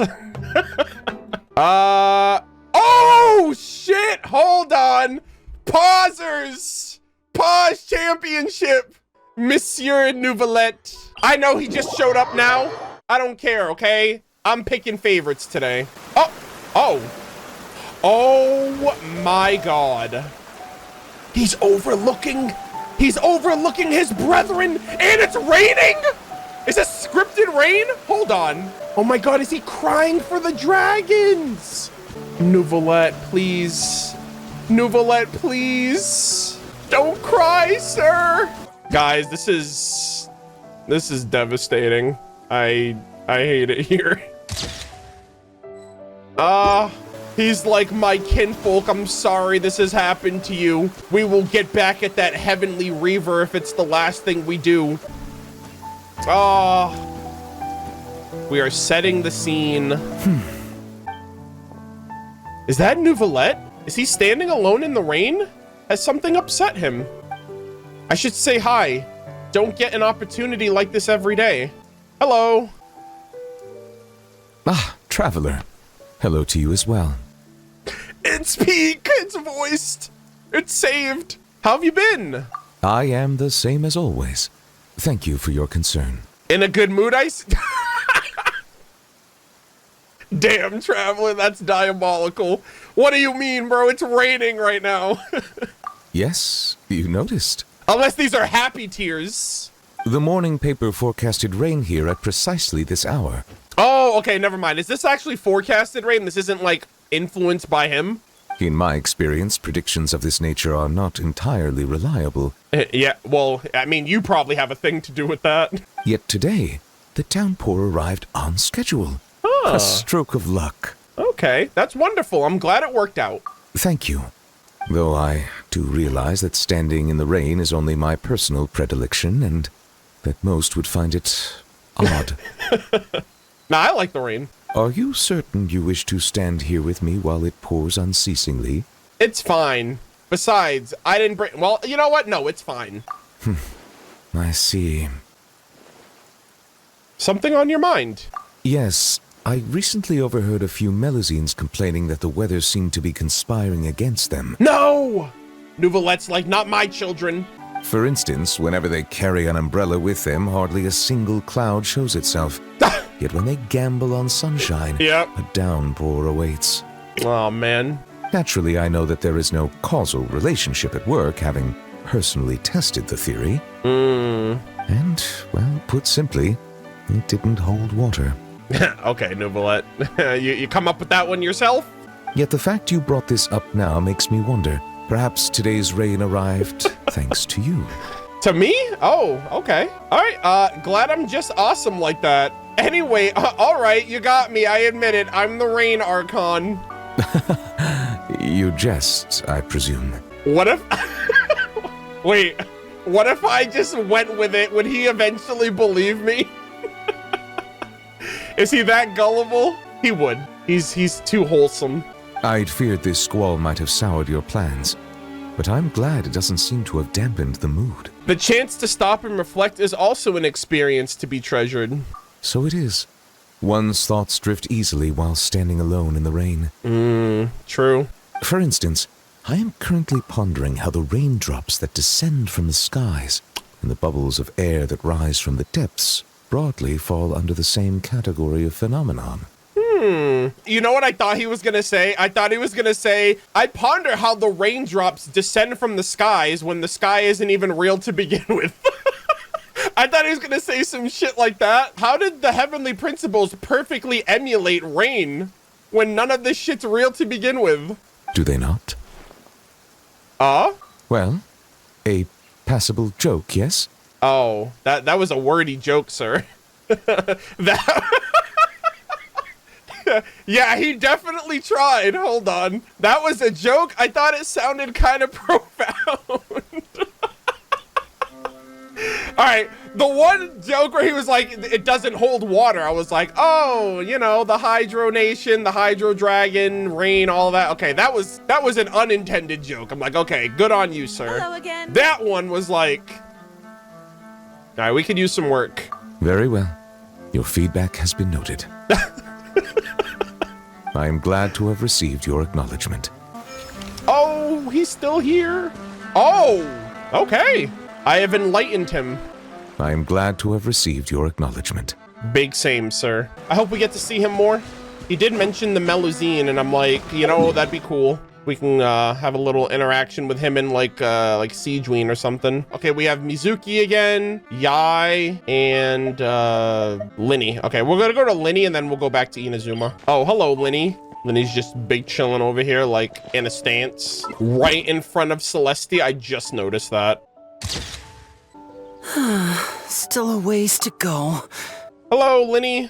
How's it going? Traveler, I never imagined I'd run into you here. Seems I owe that Gus just now an apology. Damn. It blew my hat away, seemingly for no reason. But no sooner had I caught it that I ran into you. Planning a visit to the Institute, are we? Yeah.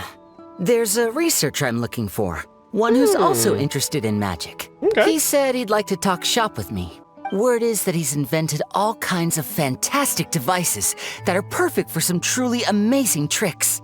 For example, he once made a miniature thermos that he kept stuffed up his sleeve. Oh, that's interesting. All he had to do was twitch his finger to activate the mechanism, and voila! The ice within would slide down and out through his sleeve. Oh. The ice trick, one of his myriad magic tricks. That's cool. Does that really count as magic? Feels like a cheap sleight of hand. Of course it counts. Just think about it. You're a poor office worker sweltering behind your desk. You want nothing more than to head out and buy an ice-cold Fanta to quench your thirst. Of course. But it's just way too hot. The Fanta machine's broken and only dispenses warm Fanta. And there's no ice anywhere in the office. This is such a very specific situation that's coincidentally convenient for this contraption to make perfect sense. Just as you totter on the edge of despair, the colleague beside you claps their hands, and a few ice cubes suddenly appear in your cup of Fanta. Just imagine, how would you feel? Sir, I just gotta wait a little bit, and I'll be able to do that myself. Ah, my savior, okay, we're bringing up a lot of archons here, guys. I don't like this. Archon of rain. Ah, my savior, the archon of ice cubes. Now you get it. That's what he researches. Close-up magic for daily use. I don't know, man. The Tsaritsa will remember that. She doesn't take kindly to those jokes. That's why I'm paying him a visit, too. I'd love to help him refine his close-quarters tricks and improve the impact of his close-up performances. After all, the most important part of magic is the performance, especially when you're up close and personal. Perform well, and the audience will be spellbound. They'll think, I need to get closer. No, closer. I must see what surprises this magician's got in store for me. What? Oh, did he just do it? Here, this is for you, to commemorate our meeting today. Wow. I say you're actually the greatest magician, Linny. Oh my god, that's goated. I thought he was gonna have ice cubes as well, but he had the flower. Thanks for playing along. You truly are the best audience I could ask for. Is that a permanent item? As long as you're beside me, I know even the thorny tricks will go off without a hitch. Pause, champ. Uh-oh. Oh, would you look at the time? I'd better not keep our man waiting. See you next time. Bye-bye. Please tell me this is permanent. That'd be cinema.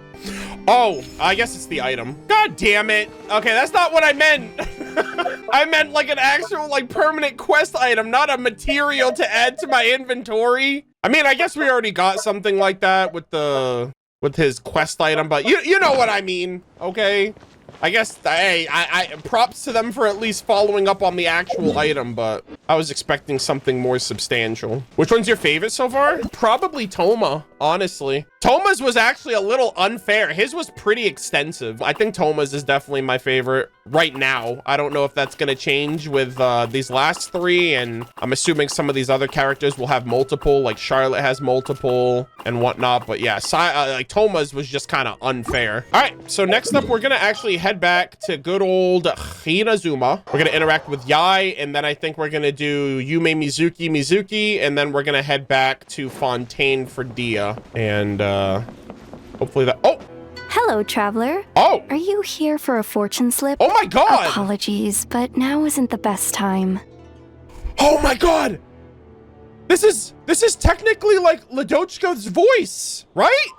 Oh my god. So if you never did the hidden world quest in Inazuma like years ago, there was a hidden world quest that tied into Gendo Ringo. The old Gendo was replaced with a new one, which was a Fatui informant that then broke free from the Fatui and decided to like fake her death to then live out her life as the fortune teller shrine maiden. And that hidden quest was the first time they ever name dropped Arlecchino 2 years before she was in the game, which was crazy. That was a world quest and it wasn't voiced. So technically, this character used to be a Fatui informant, but now they're just living their honest life as the fortune teller shrine maiden. So, yeah, this is her voice. That's so crazy. I mean, I still see 3 boxes, so your stall's ready, right? It is, and so are the bamboo slips within. However, we've run out of the corresponding fortune slips. That is, the paper slips expounding on the fortune. Wow, that's a thing that happens? So, will I be able to draw one?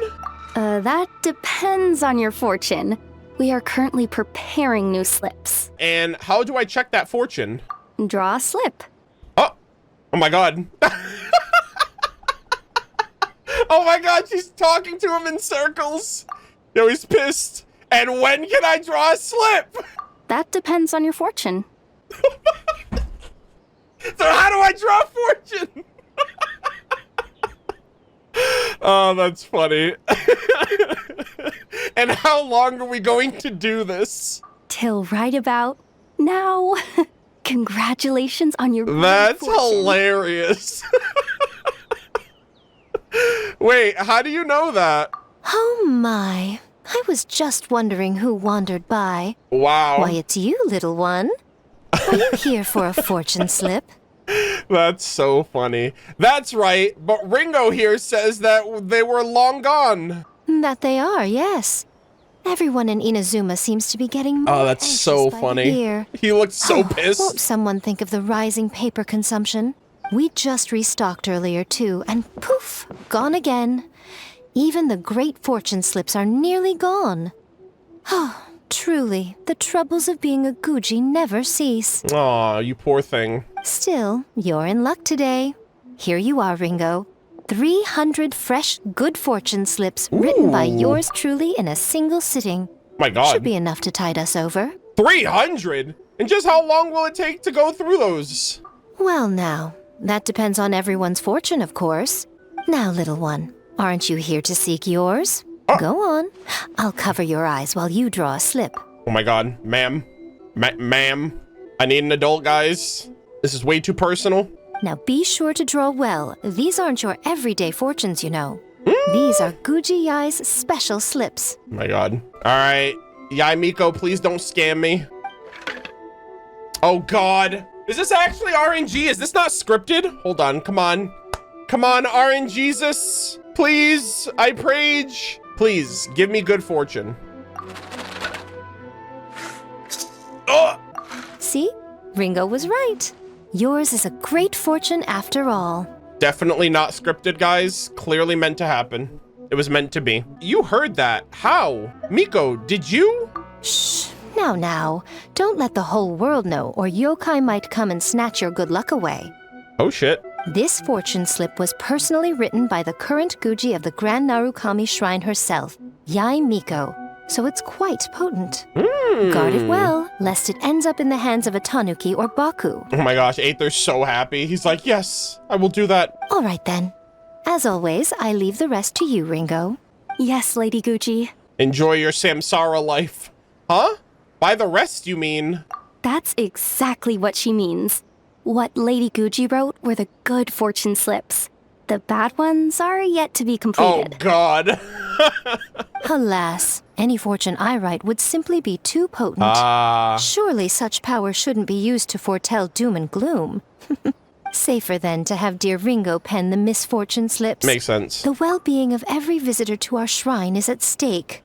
Now, I'm off to write the modest fortunes. Okay. Do enjoy your wonderful fortune today, little one. Alrighty. See you later, ma'am. She's just trying to slack off, isn't she? Please enjoy your wonderful fortune today, traveler. Okay. Oh my God, we keep the fortune slip. Let's go! A great fortune slip written personally by Guji Yaimiko of the Grand Narukami Shrine. It is said that, or rather, Yaimiko says that this fortune slip has some sort of special power. Chat, I don't do this very often. Nod cries right around the corner, and I believe I'm at 2 pity. I'm at 2 pity, guys. You're doing standard pulls, right? No. I'm doing a 10 pull on the Emily banner. I wouldn't mind getting an Emily at 12 pity. Surely. Guys, I'll be honest. I don't regret skipping Emily, but she is really good. I won't say I wish I had her, but I wouldn't be upset if I did. But we will be building pity for Nodcry. Hey, if I can get a freaking Eonsan constellation, or goddamn, if I can get an Emily on a 10 pull, that would be wild at 12 pity. But we'll do a cheeky little 10 pull here, okay? And if anything, it's just going towards the 6.0 banner. Let's get it. Okay. Oh my God, imagine. Come on, Eonsan Gaming. Give me an Eonsan constellation. Oh shit! Let's go! Oh my God! Hell yeah! W luck. Thank you so much, Yaimiko. I appreciate the good fortune. Hell yeah. And look at that. It all goes towards Nodcry. All right, we're 12 pity in, gamers. I definitely was not expecting that, I'll be honest. I knew I wasn't getting the 5-star, but C1. Okay, so here's what I'm gonna do. I haven't gotten a fortune slip from here in ages. So I kind of wanna, let's try my luck. I haven't gotten a fortune slip from here in forever. Do you guys remember this? You get a fortune slip here, and then you travel down to like the shorelines over here to that guy at the house, and then you have to choose one of the boxes to get the weapon crafting recipe during year 2. That shit was so, that was like clockwork, bro. It was like, oh man, I don't know if this helps, but I'm gonna do it anyway. All right, please don't overwrite my fortune of the day. Oh no! Oh man, Gendo Ringo set me up for a drive-by, chat. She was like, it's my turn to write the misfortune slips, and I literally asked one from her. God damn it. Be careful. You are about to lose something that you treasure. Remember to rest if you're feeling unwell. Think twice before you make a decision. Uh-oh.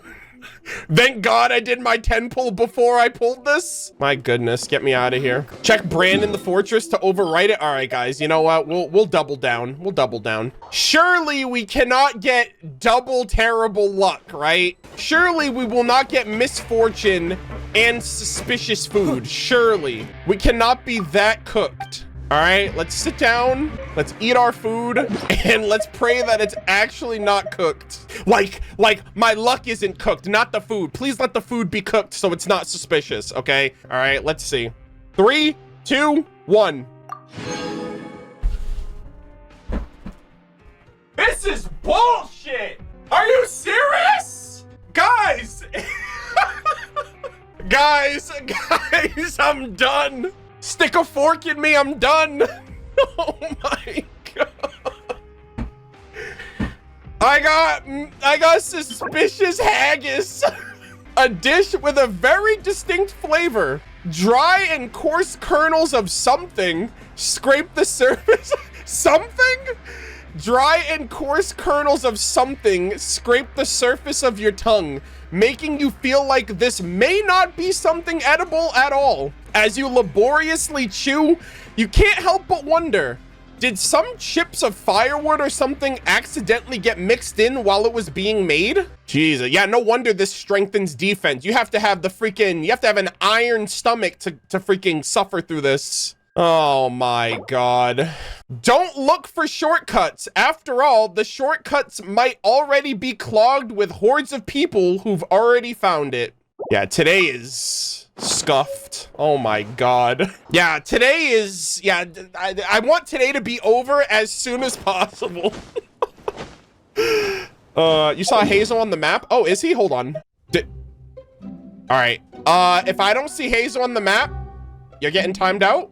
We got Charlotte, we got Dia, we got Yume Mizuki. All right, 07's in chat, guys. Get it ready. Let me find the culprit. The Twitch logs do not lie. Who is the unfortunate soul today? Let's see. I will find you. You cannot escape. We'll be here all day if I have to. Oh, Pipoka. I think I saw Heizou on the map. I will time you out for 30 seconds. And that'll give me just enough time to get to the actual character in question. All right, Dia, please save us. Okay, let's get one more clip. Yeah, those moves are perfect. Murderofbirds, small world. Actually, I was brought on as a bodyguard for a Fontanian merchant ship recently. Right, here, merchant ship, and I get PTSD back to skirt story quest, and I'm like, fuck a merchant ship. And everyone on it, okay? We docked at Romaritine Harbor 2 days ago, and it'll be a while before we depart, so I figured I'd do some city sightseeing. I've heard merchants raving about Fontanian Clockwork Mecha. Gotta say, they weren't kidding. The craftsmanship's exquisite, and those dance moves? Now that's what I call elegance. I was just thinking, steps like those would be perfect for a human dancer too. You're into dancing too, Dia? Kinda. This is for my lady Dunyazard and Nilou though. They're working on some new choreography and they've been asking around for ideas. I was just thinking I could record those mechanical dancers and have them view the clips. You know, might spark some ideas. Still, that tall one, Coppelius, right? His moves seem to require some power to pull off. Not only does he have to spin his partner around at high speed, but he also needs to lift her up. That's gonna take some serious strength. Between my lady and Nilou, who's gonna do that exactly? Ma'am? Are you interested in the art of dancing? What if you took the leading role? Me? Oh, no, no, no. I could muddle my way through some simple steps, but a complex routine, not my thing. Last time Dunyazard dragged me onto the dance floor, the beat ran circles around me. I kept stepping on her dress and we both nearly oh God, she's hopeless. During the break, she changed into a short skirt and had me follow her lead. Did you have a good time? Dancing with her? Of course I liked it, but I'm just not cut out to be a dancer, no matter how you slice it. Still, if she wanted to practice a dance like this, I'll have to just grit my teeth and try to take the lead. Guess I'll have Dunyazard dig that old skirt out once I get back. Looks like it'll finally have some use again. Yo. I'm like a W wingman right now, holy shit. You're welcome, Dunyazard. Thank me later. Holy moly. Dia's like, I'm too hardcore to be dancing and doing all that. All right, we'll go back to Charlotte. Dude, Charlotte's on a mission right now, man. She's getting into something every single time I see her. Oh, we got Chiori. Hey, ladies, don't mind. Aw, damn it. I wish it let me sit right in the middle. That would have been hilarious. Ladies. You don't need any kind of camouflage to fit into Not Cry. Oh my fucking God. She's actually like, screw Clorand, I'm planning for Not Cry, gamers. Camouflage, what the heck? Yo, new outfit for Charlotte, please. People from everywhere in all walks of life congregate there. There isn't a thing you could wear that would stand out. Oh my god, dude, we get skins every summer and every winter. So, winter 2025, we need a Charlotte skin. This seems like it could be foreshadowing that, and it's made by Chiori. Huh? Really? Then I'll just wear what I've got on now. You'll freeze to death. Tactful as always. I'll make you something more suitable for the cold. Come pick it up in 2 weeks. Oh my, guys, they have to preview that outfit when she's in Nodcry. This almost confirms that Charlotte is getting an outfit in the winter, like this holiday. And it's made by Chiori. And it's gonna be winter themed. That's huge. Understood. Thanks, Chiori. It's nothing. Oh, and by the way, those gloves you were eyeing earlier, they'd clash horribly with your look. Damn. All right, Chiori, you don't gotta kill the girl. Oh, well, I was just browsing. And you won't accidentally bump into Clorand in my shop either. Uh-oh. What? I wasn't. When she orders gloves from me, I usually have Kirara deliver them straight to her door. The only person you'll meet camping here for her is Chevreuse. Perhaps you've a taste for the Special Patrol's hospitality? Yeah, after the training she's been doing, I don't think so, man. Yeah, caught in 4K. Nope, none at all. Zero interest. Like I said, 2 weeks, in-store pickup. Yes, got it, and thanks. Traveler, sorry to keep you waiting. Oh my god. If you'd like to buy something, just say so. Do you have an outfit for me? I'm also going to Nodcry. I'm a bit busy, so no invitations to come in for tea and chit-chat today. Damn. You know our business hours, so if you'd like to try or buy, just drop by then. Alrighty. I'll be heading back in. And, little Miss Journalist, remember, 2 weeks. Oh my god, yo, get that through your head. 2 weeks. Yes, absolutely. Charlotte. Oh my god, guys, dare I say it, Charlotte confirmed for Nodcry with a new outfit. Absolute cinema. Looks like nothing gets past Chiori. Time to change tact. You even came here to stalk Clorand? Someone told me that Clorand sometimes comes here to buy gloves. Turns out he was playing me for a fool. Forget it. That's not what matters now. My priority is to stock up and prep for my trip to Nodcry. You convinced your parents? Mom wasn't totally sold, but I never imagined how supportive Pops would be. He even gave me advice and helped me plan some potential stories to, potential vacation spots to visit. And not only that, he helped me buy a bunch of stuff and send letters to his friends there, asking them to help look after me. I already know them though. Veteran reporters all. Sounds like your dad saw right through you. He's really supportive of you.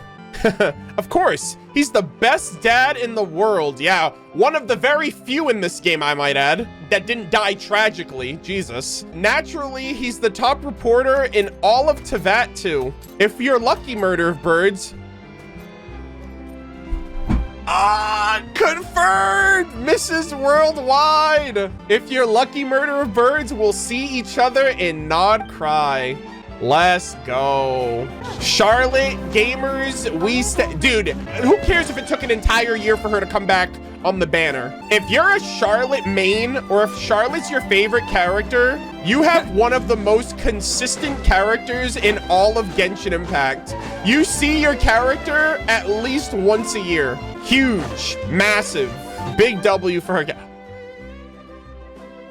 Okay, I know I said we're gonna go to Inazuma, but I lied, okay? Monsieur Neuvillette's here. We changed things accordingly. Oh my god! And it's Sadine! Oh my god. Chat, I'm gonna die. Halt! Oh my god.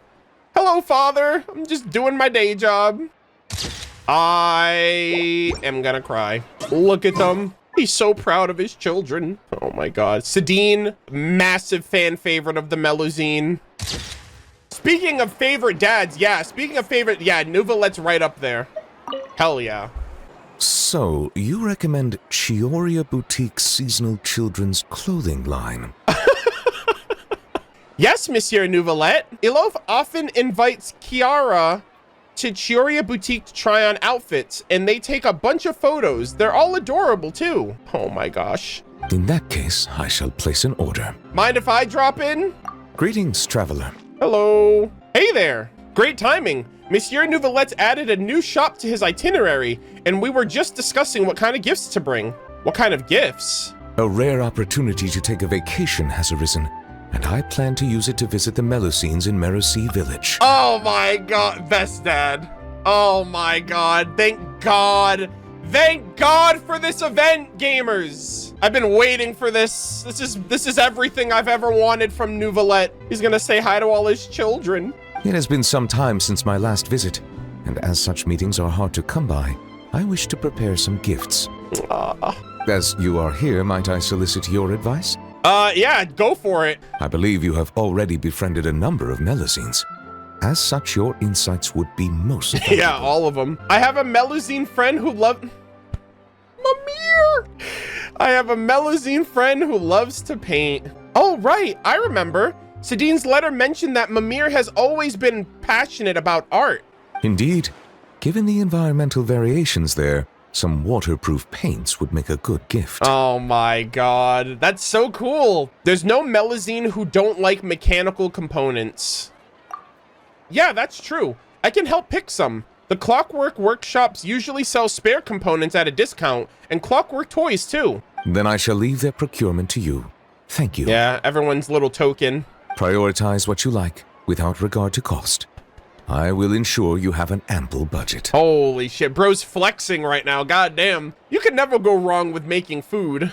Oh, I fear my culinary experience only extends to making soups.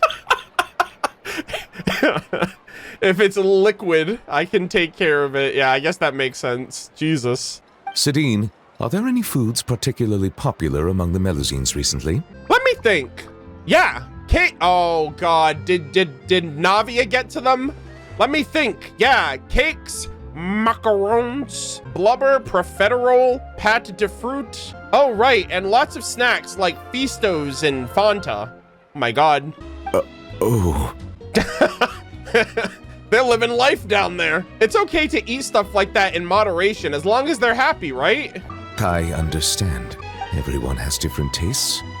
And in the interests of fairness and justice, we should have prepared a greater variety of gifts from the start. Yeah. He's also like, why are you drinking soda? All right, what's wrong with wholesome, delicious, fresh-tasting water? It is decided. Every one of those ideas shall be adopted. Let's go. Thank you both for your suggestions. Once the purchases have been made, I will have someone package them up and send each to their respective recipients. Okay. Sadine, I believe your delivery address is still the Palais Momonia, yes? Huh? Me? I get a present too? But aren't they for everyone in Mercy Village? Oh, come on, you're still one of them. Of course. As I said, opportunities like this are hard to come by, so every Melusine should receive a gift. Every Melusine? What about Passive? Because she's kind of like off a ways, and she's also like MIA right now. She's like out in the world. And you are a Melusine too, are you not? Yeah. Thank you, Monsieur Neuvillette.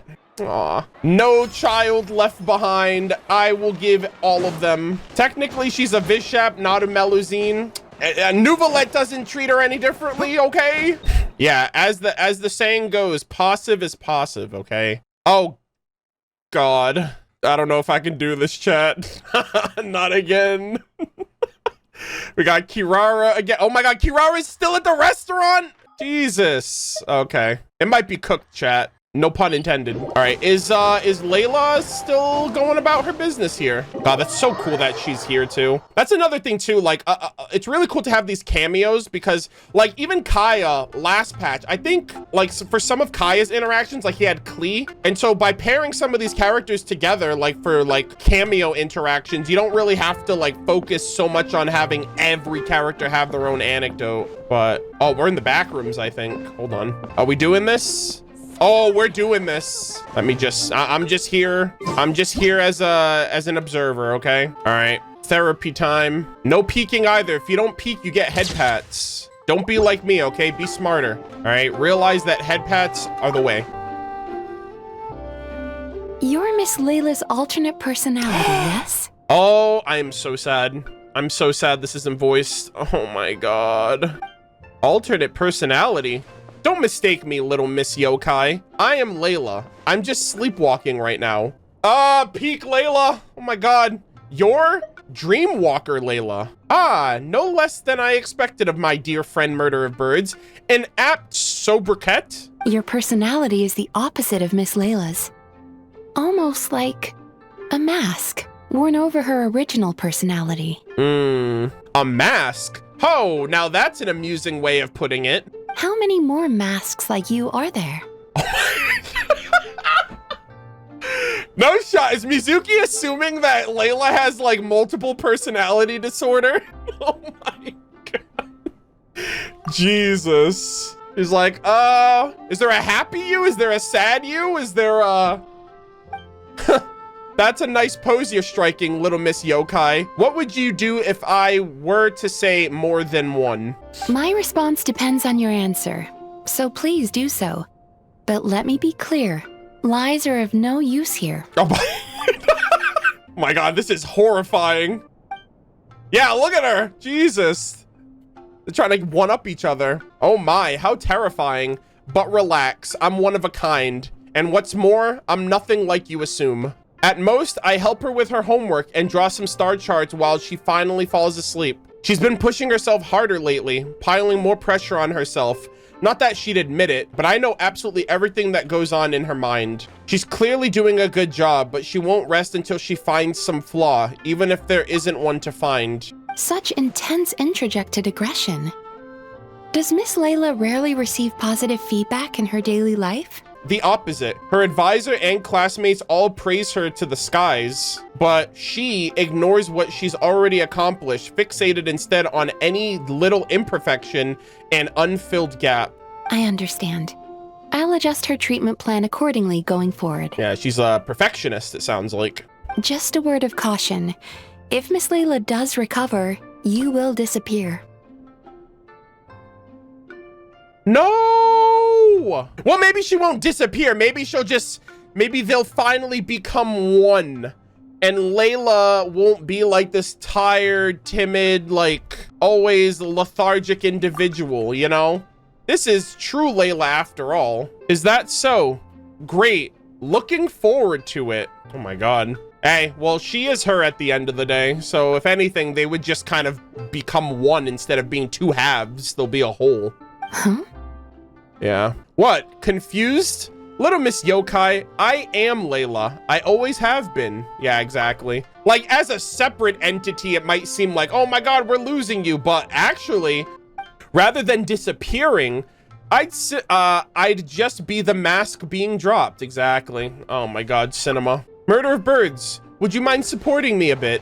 I think she's about ready to wake. Layla! Huh? What? Hey there, sleepyhead. I got you. Easy now. Thank you. I'm supposed to be receiving therapy right now, right? I didn't sleepwalk again, did I? Miss Mizuki, I didn't say anything rude or do anything I shouldn't have, did I? No, you didn't. Please relax. You did, however, suddenly wake up during the treatment. Oh. It gave me quite a start. I'm sorry. It must be because I've barely slept these past few weeks. As soon as I stop sleeping well, I start sleepwalking. In that case, how do you feel now after that little rest? Huh? I slept well, and I don't feel dizzy. My vision isn't blurry either. But I did have a very strange dream. In it, someone was sitting next to me. I couldn't see her face, but she was holding my hand the whole time.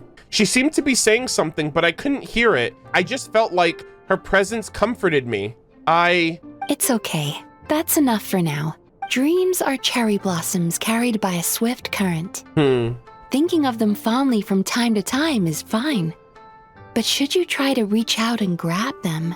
Uh-oh. All right, I understand. In that case, today's session is concluded. Please return tomorrow at the same time, Miss Layla, and please be punctual. Yes, thank you. And thank you for supporting me just now, Murderofbirds. Okay, I'll be going now. You know, I think I can write a great abstract now. Aw, look at her. I wonder if she sounds better. I can't tell, obviously, so we'll have to wait and see. Alrighty, not bad. Good shit. Good stuff, Layla. She's improving, guys. The character development is wild. All right, let's, so we got Kirara, we got Sino. Oh, and we have Dia again. Okay, let's go back to Kirara now. All right, so we have Kirara back. Oh, Chongyun, Big Chongus. Holy moly, dude, this kitchen's getting a little too big here, Chef Mao. You're talking about spicy foods and you bring Chongyun into the mix. That's crazy. I'm gonna try to get a decent photo with everyone in here. Aether, you look like an outcast. You look like you're not a part of the squad, just saying. He looks so far away, but I can't really get him involved with the picture. Yeah, the spacing's a little off. You know what? I'll throw Chef Mao in there too. Why not?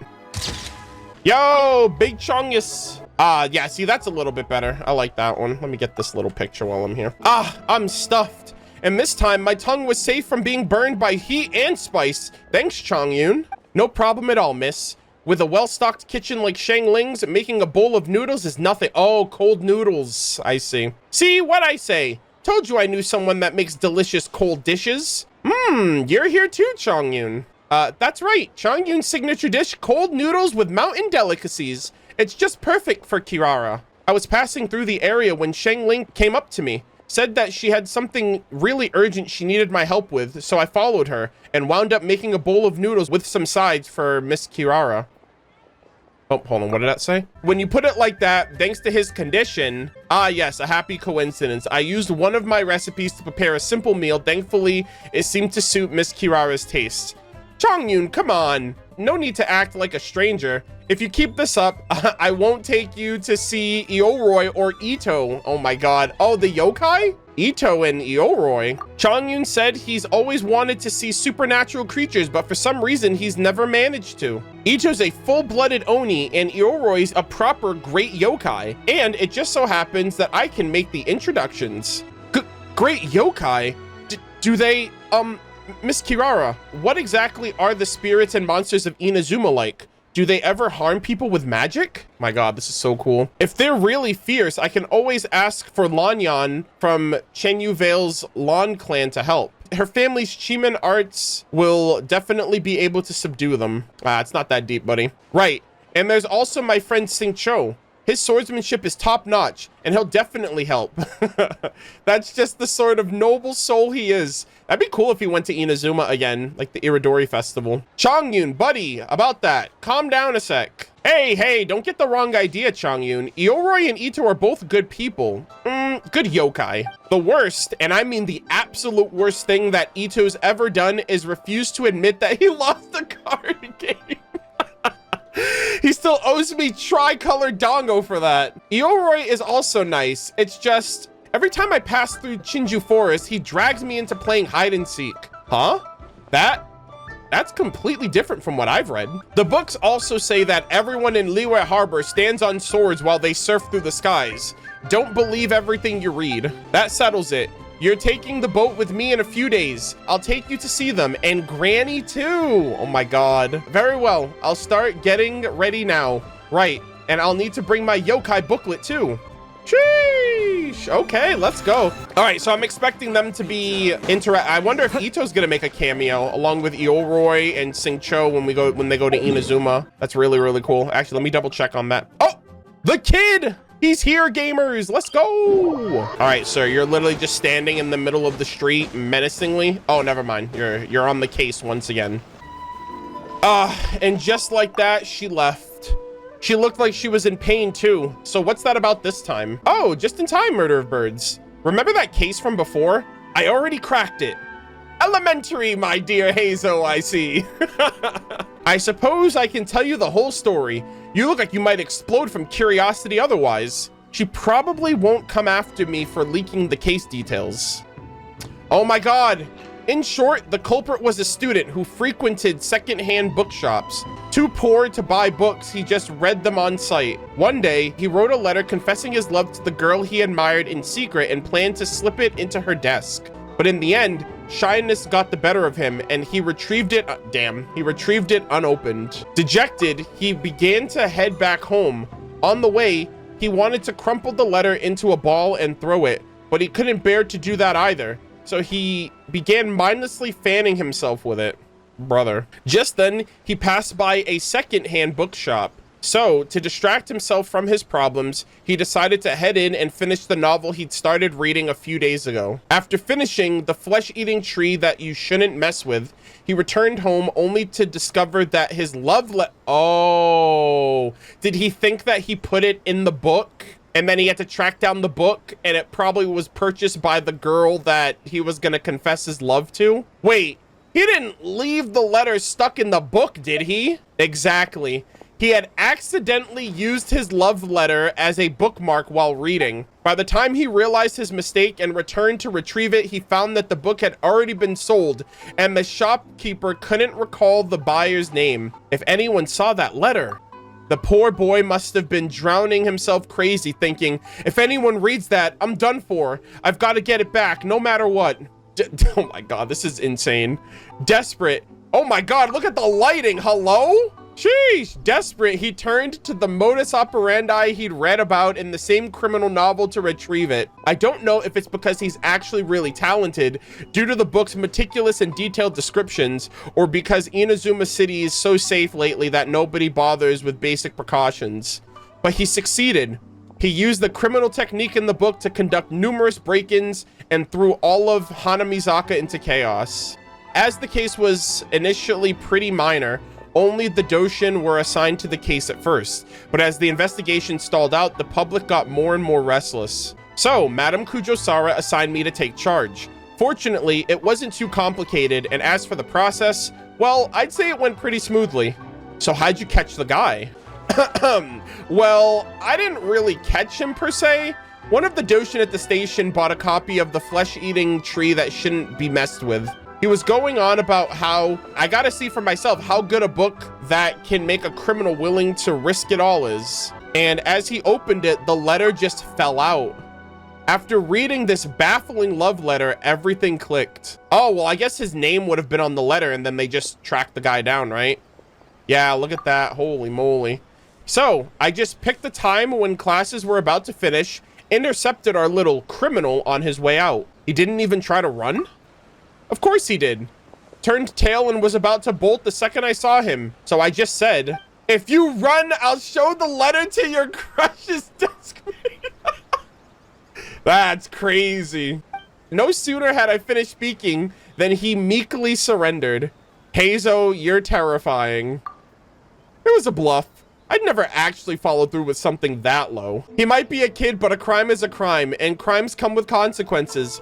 He'll have to take responsibility and pay all the restitution required. He seems to be a bit too good for it. Seems like he's got a very dangerous talent. That's why I say that criminal novels that romanticize crime end up desensitizing people to it.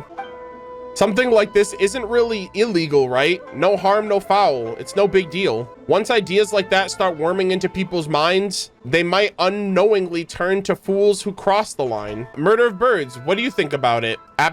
Yes, consistent, I think that's kind of consistent. Oh my, really? Tread lightly then. Should you act on those thoughts? I might have, I think I may have misinterpreted how that was supposed to be read. I might have to pull up on your trail, and the next thing you know, Madame Kuja will be clapping you with irons. Jesus. And we'd best avoid that scenario. She's rough with the cuffs, so say nothing of the chaffing when she leads you around. Oh, would you look at the time? I should be heading back to the station. The pile of cases on my desk isn't going to solve itself. After the debacle like this, I'm sure it won't be long before Madame Kujo takes us all on another public security lecture tour. Let's just hope that we don't have any other idiot copycat criminals. Otherwise, overtime beckons again. Hey, crime never ceases, my boy. Good luck, buddy. You're gonna need it. All right, so I wonder when Sayu's gonna show up, if at all, at this point. It's been a hot minute, I will say. Oh my god, he actually went to see them. Chat. We have to pull up. We have to see Neuvillette with his children. Oh, this is so cool. Neuvillette, you're here. Oh, okay. Monsieur Neuvillette! Wait, what? It's been so long. I'm really sorry. Are we late? Oh, the other ones are voiced. Okay, I was a little taken back by that because I was like, Sidine wasn't voiced, so I wasn't expecting the other ones to be either. No, I was just early. You were right on time. Oh my goodness, look at them, they're so excited. We're here to pick you up. The other Melusines are back in the village making you dinner. This is so cool hearing them. Thanks for making the journey. Today, I'll be interviewing you on behalf of Mercy Village. Oh my god, okay, this one takes after Charlotte. Monsieur Neuvillette, please, take this flower. I just picked it for you. Oh, chat, my heart. My heart! These cute, adorable creatures. Monsieur Neuvillette! Monsieur Neuvillette! Monsieur Neuvillette! Hello, Dad! I missed you! Hey! Relax. He's not hard of hearing, you know. Be polite. Oh my gosh. It's all right. Hello, everyone. I'm delighted to see all of you as well. Did you all receive the gifts I had sent over earlier? We did! Everyone loves them. I love this so much, guys. Zana really liked the components you gave her, and she got you a thank you gift. Verida liked them a lot too. Aww. She used them to make a pistol. Pow pow! That's right! I'll definitely join the Marechaussee Phantom soon. Please believe in me. Yeah, that was her wish. That was like one of her like goals that she wanted to achieve when we first got to Fontaine. She's like, I want to join the Marechaussee. Don't put too much pressure on yourself. The process itself is already extraordinarily meaningful. I believe you will learn and gain much. Look at that, guys. A sweet and supportive father figure. As for me, I've already hung up the skirt you got me. One day, when I'm a real journalist, I'll wear it when I give you an official interview. Don't get ahead of yourself, Lomé. Monsieur Neuvillette is usually really busy. If you want to interview him, you'll have to apply first, then follow the proper procedures to make an appointment. Oh my gosh, she's so like by the book. What are procedures? Do you mean those super amazing people at horticultural fairs who can grow anything? I've seen them! Oh my gosh, they're so sweet. No, procedures. There. Procedures? Well, I don't know either. But that's what Sidine wrote in her letter. Anyway, she also mentioned that there was one day when Monsieur Neuvillette was so busy, he didn't even have time to drink water. Oh my god, imagine that.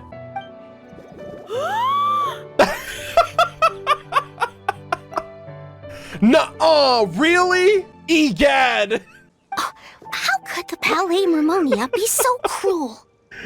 Oh, man. Regarding that particular problem, well, I shall be more careful in the future. We're all really concerned about your health. It'd be nice if you spent less time working and gave yourself more time to rest instead. Oh, man, imagine that. Imagine an adult hearing that, taking that to heart. Oh no, we got sidetracked, didn't we? How far into the interview did we get? You haven't even started, Lomé. You're still in the reporting stage. All right. No, wait, that's not right. I still have a ton of questions. We'll need to find a place to sit down for a nice long talk. And don't you worry. Seren told me how tall you are and how you bumped your head the last time you squeezed into one of our homes. So I've already gone and moved all the tables and stools outside. This is so wholesome. I love how I'm just watching this happen from the side. I'm like, you know what? Neuvillette, you deserve this, buddy. Thank you for being so considerate. I feel much better now. I still prefer being in Mercy Village. We might bump our heads, but it's wonderful. Fontaine, too, has a number of superb places. Today I brought some water sent from Snezhnaya. Unfortunately, the long delivery time has warmed it to room temperature, and I cannot say if the taste will be affected. Oh my god, Snezhnayan water? Good lord. Then let's hurry up and drink it. It'll be super refreshing with some fresh poisson champ pie. Poisson champ pie? Yeah, come on everyone. Let's bring Monsieur Neuvillette back home pronto. Welcome home, father. Hooray! God, I love this so much. Bro, they had two awesome dads, dude. Elinus and Neuvillette, like, they had the life, man. Come on, let's go, Monsieur Neuvillette. Stop. Stop. Oh my god. I love this so much. Ah. That was literally... I'm sorry, Thoma. Sorry, Thoma and Kaeya. That clears easy. Easy clear, gamers. That's probably my favorite anecdote of this patch. Oh my goodness gracious. What would make this better is if we could actually see them when we go down here. But like, even if we can't, like, it's still so freaking cool. I really, really appreciate that. It's been ages, man. It's been forever. But they're all still down here. They're all still hanging out. Merusi Village was so goated. I really appreciate that. And long overdue, I might add. It's been ages since I've wanted to see all of them interacting with each other. So the fact that they're doing that is really cool. Oh my god, we have another Heizou. Does Sayu show up, like, at all? All right, Heizou. Oh, what are we doing now? What's going on, sir? Oh, what a great shot. Oh, another great shot. I'm taking all the pictures. I'm so happy. Looks like another uneventful day in Hanamizaka. Well, since I'm all out and about, I should grab a quick bite before reporting back to Madame Kujo. Gotcha, Detective Slacker. Ah, but on the contrary, I've just finished my work as a Doshin. My work as a detective has not yet begun. That accusation is almost too flimsy to bother refuting. Jesus. Semantics, Heizou. No, actually, I wasn't joking. Oh, nice. Recently, a group of shady peddlers have been hawking illicit potions all over Hanamizaka. They used to be legitimate vendors, but they've gone rogue for some reason. They're using their legal businesses as cover to lead us in circles. The Doshin have been on it for ages without finding anything conclusive. So I plan to break the case wide open, my way. We could team up. Haha, appreciated, but this case isn't nearly serious enough to warrant you getting involved. Sango and the others have been conducting a covert investigation for some time now. They've already got most of the evidence.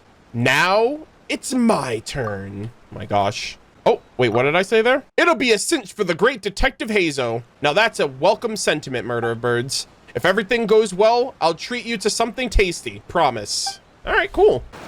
Mans is literally on the case. Nice, nice, nice. All right, cool, cool, cool. Actually, you know what? There was one thing that I thought of. Hold on, let me actually go over here really quick because it did show up in the shot and I was like, actually, I kind of want to make a little comment on this before we get any further. The statue of the omnipresent god, chat. This statue is hitting so different now that we have experienced the Teyvat interlude teaser trailer, which revealed the 4 shades of Celestia, the sustainer of heavenly principles being the shade of space, which we've speculated for a while. And this statue is giving a lot of people pause, myself included. I made a tweet about this, but I can't help but notice some of the parallels and similarities. The wings remind me of Renova. The hood reminds me of Nibirius, and this little necklace amulet thing reminds me of the Eye of the Storm, which is relevant to Anemo and Istaroth, the god of time. Obviously, the Shade of Space is currently MIA. We don't really know what they're up to or what master they're following now or whatever, but I kind of wonder if this statue also reflects the 3 current shades that are overlooking Teyvat, if in fact the Shade of Space is kind of off doing their own thing.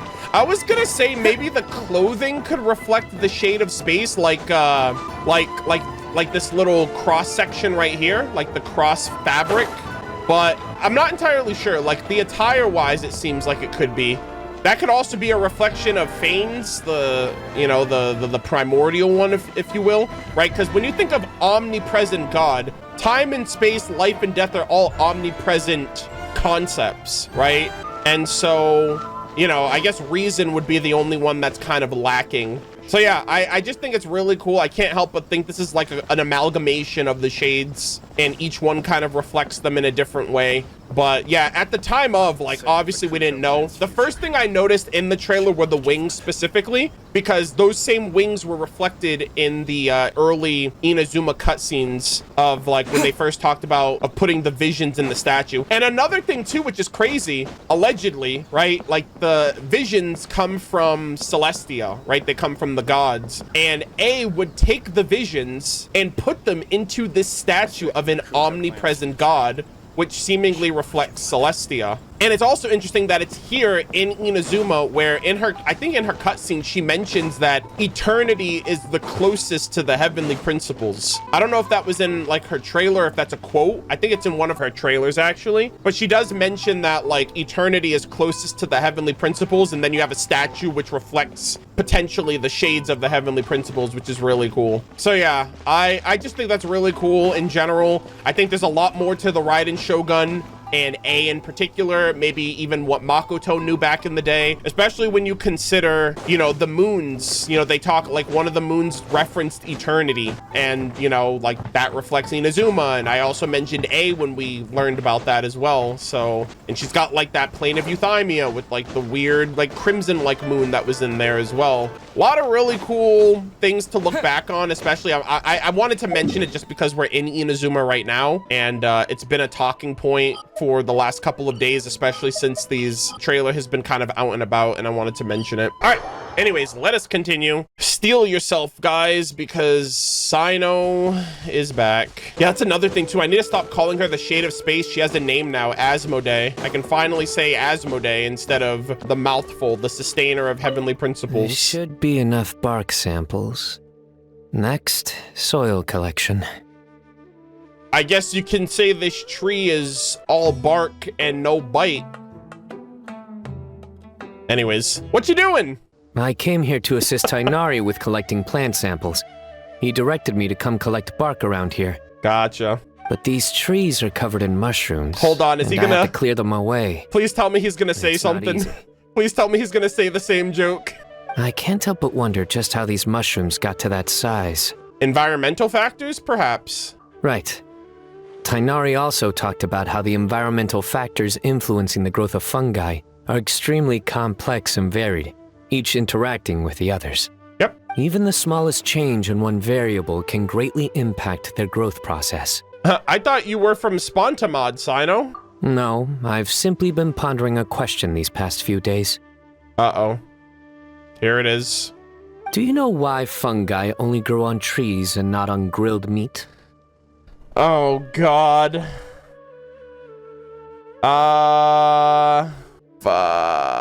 Is it gonna be like a fun guy meme?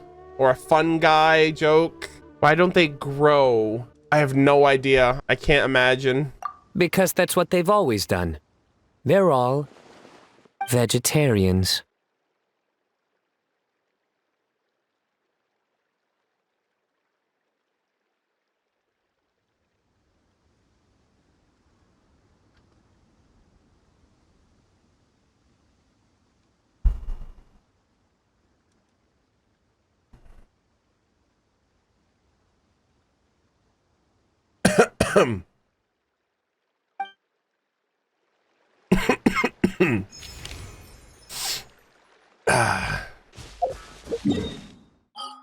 Alright, who's on our list next, actually? We got Dia. Oh, we got Heizou. Yeah, anyways, yeah, let's move on.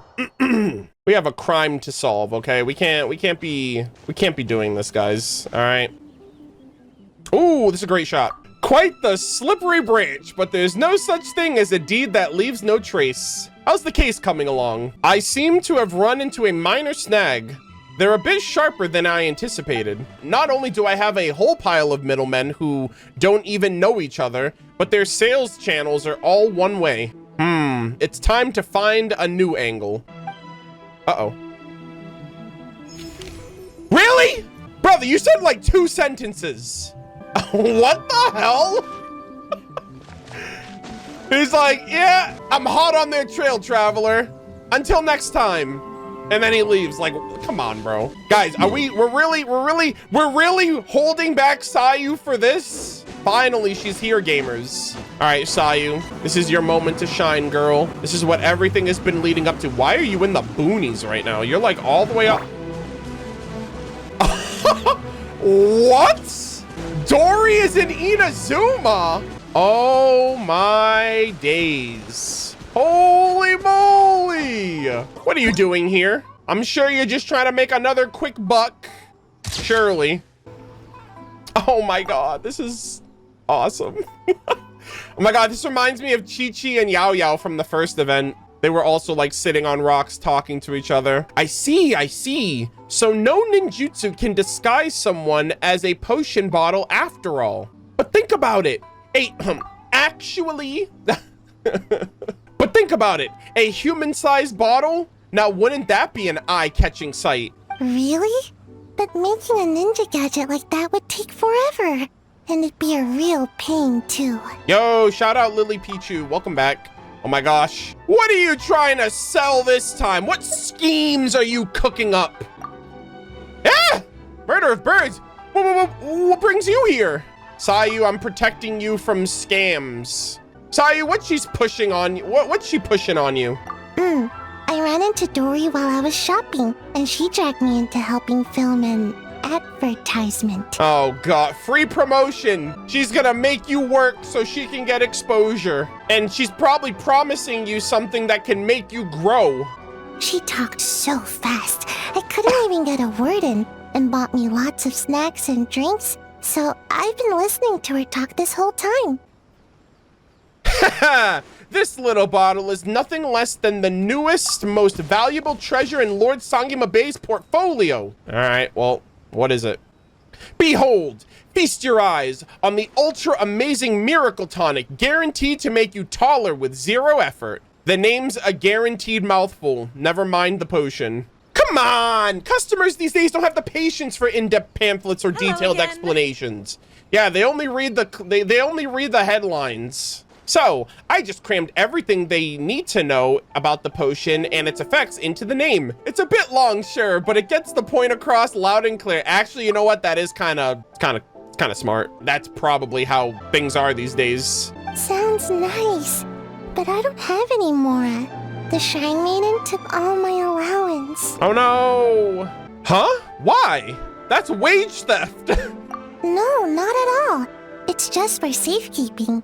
If I need money, I can ask her for it. Oh, okay. Is she like your banker or something? I've never really understood budgeting and always spent too fast. So by the end of the month, I never had anything left. It's her accountant. Once the Shrine Maiden found out, she insisted on helping me do, an audit. Then she sat me down and went through my expenses all night long. No, Sayu, you're still a child. Live your life. Don't become an adult. This sucks. Turns out, I keep buying random stuff, none of which I can actually use. My house is stuffed full of unopened Komaniya Express packages. Damn. She helped me go through them and discovered 5 different types of height-boosting medicines, 6 kinds of nutritional supplements, and a whole bunch of different shoes and insoles. Oh my god, you're literally susceptible to scams. You're not safe with your own money. So she said that starting this month, she'll manage my stipend. If I want to buy something, I have to ask her first. No more impulse buying. Damn, Dory's like, god damn it. I can't scam her now. So, Miss Ninja, hypothetically, and I do mean hypothetically, if you were to tell that kind Shrine Maiden you wish to purchase my potion, she'd never approve the expense. Please, Murderofbirds, such harsh language. Are you implying that I, Lord Sangima Bey, am lying? You probably aren't lying, but you're probably, like, not thinking about the customer right now either. But of course, in matter of business, would I ever? You just aren't telling the truth. Murderofbirds, how could you? Is that really how you see me? Just know that I neither the largest nor fastest of felines. You aren't a cheetah and aren't lying. Don't even think of using corny jokes to weasel out of this. Gah! Living up to your name and fame, Murderofbirds. To be so well versed in such knowledge, you are well traveled indeed. Fine, forget it. Miss Ninja, since Murderofbirds is your friend, allow me to make you a special offer. She was about to buy too, but with Murderofbirds here and acting all familiar with Sayu, I can't mark it up. How about you just give it to her for a fair price? Ever think about that? As long as you're willing to help me make the ad, this potion is on the house. Yes, that's the ticket. Short-term losses, long-term profit. Oh my God. Short-term losses, long-term profit. Once sales take off, I'll earn every Mora back a dozen times over. During the production of the advertisement, all potions you consume shall be free of charge. And that's not all. Murderofbirds, here, take this bottle, a free sample. Did I just hear the word free escape your lips? Unbelievable. Really? But with my height, can we really film an ad? Not to worry. When it comes to making an ad, height simply isn't the problem. All you need to do is use your ninjutsu and poof! Turn yourself into a potion bottle. And that, oh my gosh, Sayu. Sayu's freaking going Super Saiyan, going Kaioken over here. Turn yourself into a potion bottle and then burst open with another big poof. And then potion bottles will come raining down from the sky. Now that'll wow audiences for sure. I can't do that with my ninjutsu. Uh-oh. You don't have Kagebushi no Jutsu? Oh, I guess that clones copies of yourself, not into other objects, so. No problem. I managed to hire oh my God, did she hire Linny? No problem. I managed to hire a magician from Fontaine to help. We'll film the ad together and soon it'll be seen all across Teyvat. I need to go ask for some time off. I've been working so hard lately. She'll definitely approve it. Oh man. Oh, we got the tonic. Oh shit. Nice. Then I need to go ask for some time off. I've been working so... Nice, nice, nice. Interesting. Okay, I want to see that tonic. I don't know if... I hope... Is it a permanent, like, non-using? Oh, yeah. Wow. Nice. All right, so we have the Ultra Amazing... This is a sample, but... Ultra Amazing Miracle Tonic guaranteed to make you taller with 0 effort. A Miracle Tonic obtained from Dory. It seems a little suspicious. Could growing taller really be that easy? Not a shot. We have Dia. I'm gonna go back to Kirara, actually, so... Alrighty. Oh my God! Eoroy! We actually came through! Good stuff. Is he voiced? I don't know. Oh, kind and generous Eoroy and all other Tanuki. I promise I'll bring you more treats next time, so please let me go this once. And here I thought you were a fast runner, little Let's go! Yet you can't even catch a few little tanuki? Youth these days, no discipline at all. Okay. Bro, spoken like a true boomer. Goddamn. Kirara, what are you doing here? Oh, the hide-and-seek master has shown himself. Ask him for lessons. Hey, what's going on, man? Murderofbirds, please, help me reason with Eoroy. I really don't have time to play today. I've got a whole pile of deliveries left. Every time a delivery takes me through Chinju Forest, Eoroy stops me and has me play hide and seek with the little Tanuki. It's fun to play with them every now and then, but when it's every single time, well, I'm on the clock. After all, it's not like I can just sit around all day every day like Eoroy. Well, I mean, bro doesn't really have a choice in the matter, you know? You insolent little Nekomata! I am Eoroy, hidden protector of the grove. It is a most heavy responsibility I bear. What do you mean, sit around here? Do you mean to say that I am idle? Damn. A heavy responsibility, huh? Yeah, I get it, because he's made of stone, and the stone's heavy. So, a heavy anyways. True enough, you're pretty heavy now that you're a big... Oh. I just had to finish the sentence, guys.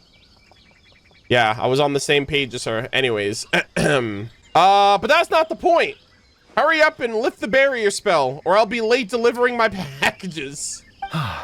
Why are young yokai all so impetuous? Did you really think I'd hinder your duties? Maybe. Yobu Koban, has the package been delivered? Oh, damn. Yes, left it on the table. Are we sure, though? Because, like, These Baka Danuki kind of get things wrong sometimes, so I don't know, man. Huh? What?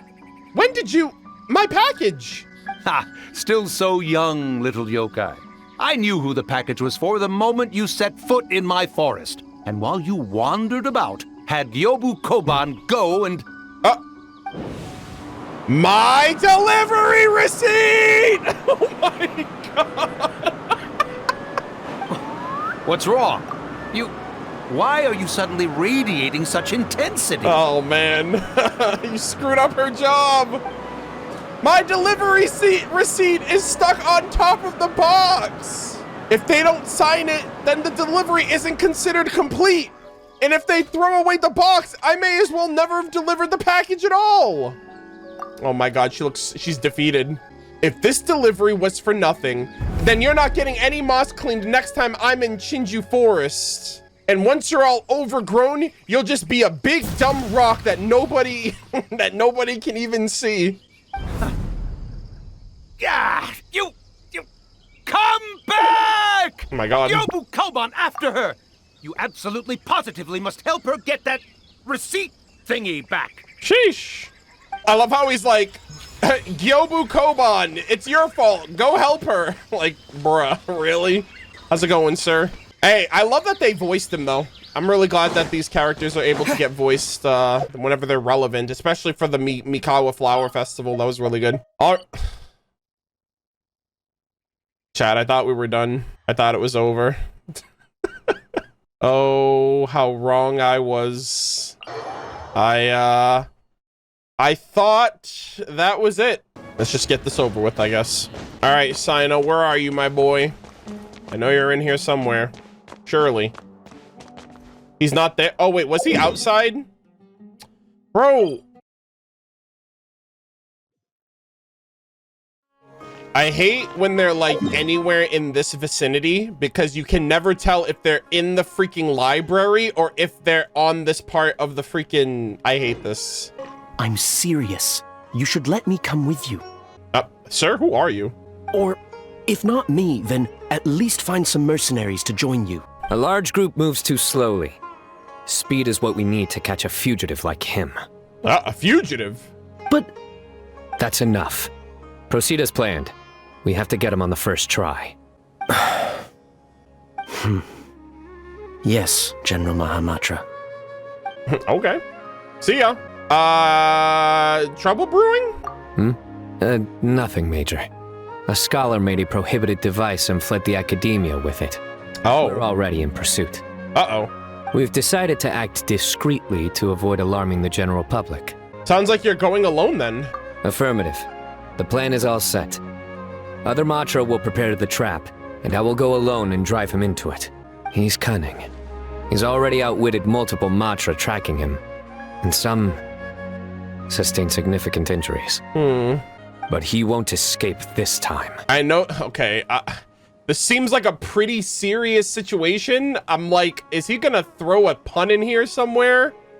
Like, I don't know what to expect. I know you won't fail, Sino. You've got this, General Mahamatra. Don't worry. I'm just scaring a cowardly little jackal. It'll jump into the trap on its own. If it resists, then the sands will claim it. Sheesh. It's fine. I handle cases like this all the time. There won't be any surprises. Oh, God. Not even a single joke? Can't say I'm used to this side of you yet. No, you idiot. You're setting him up for one. Sorry. Inspiration eludes me for now. Oh.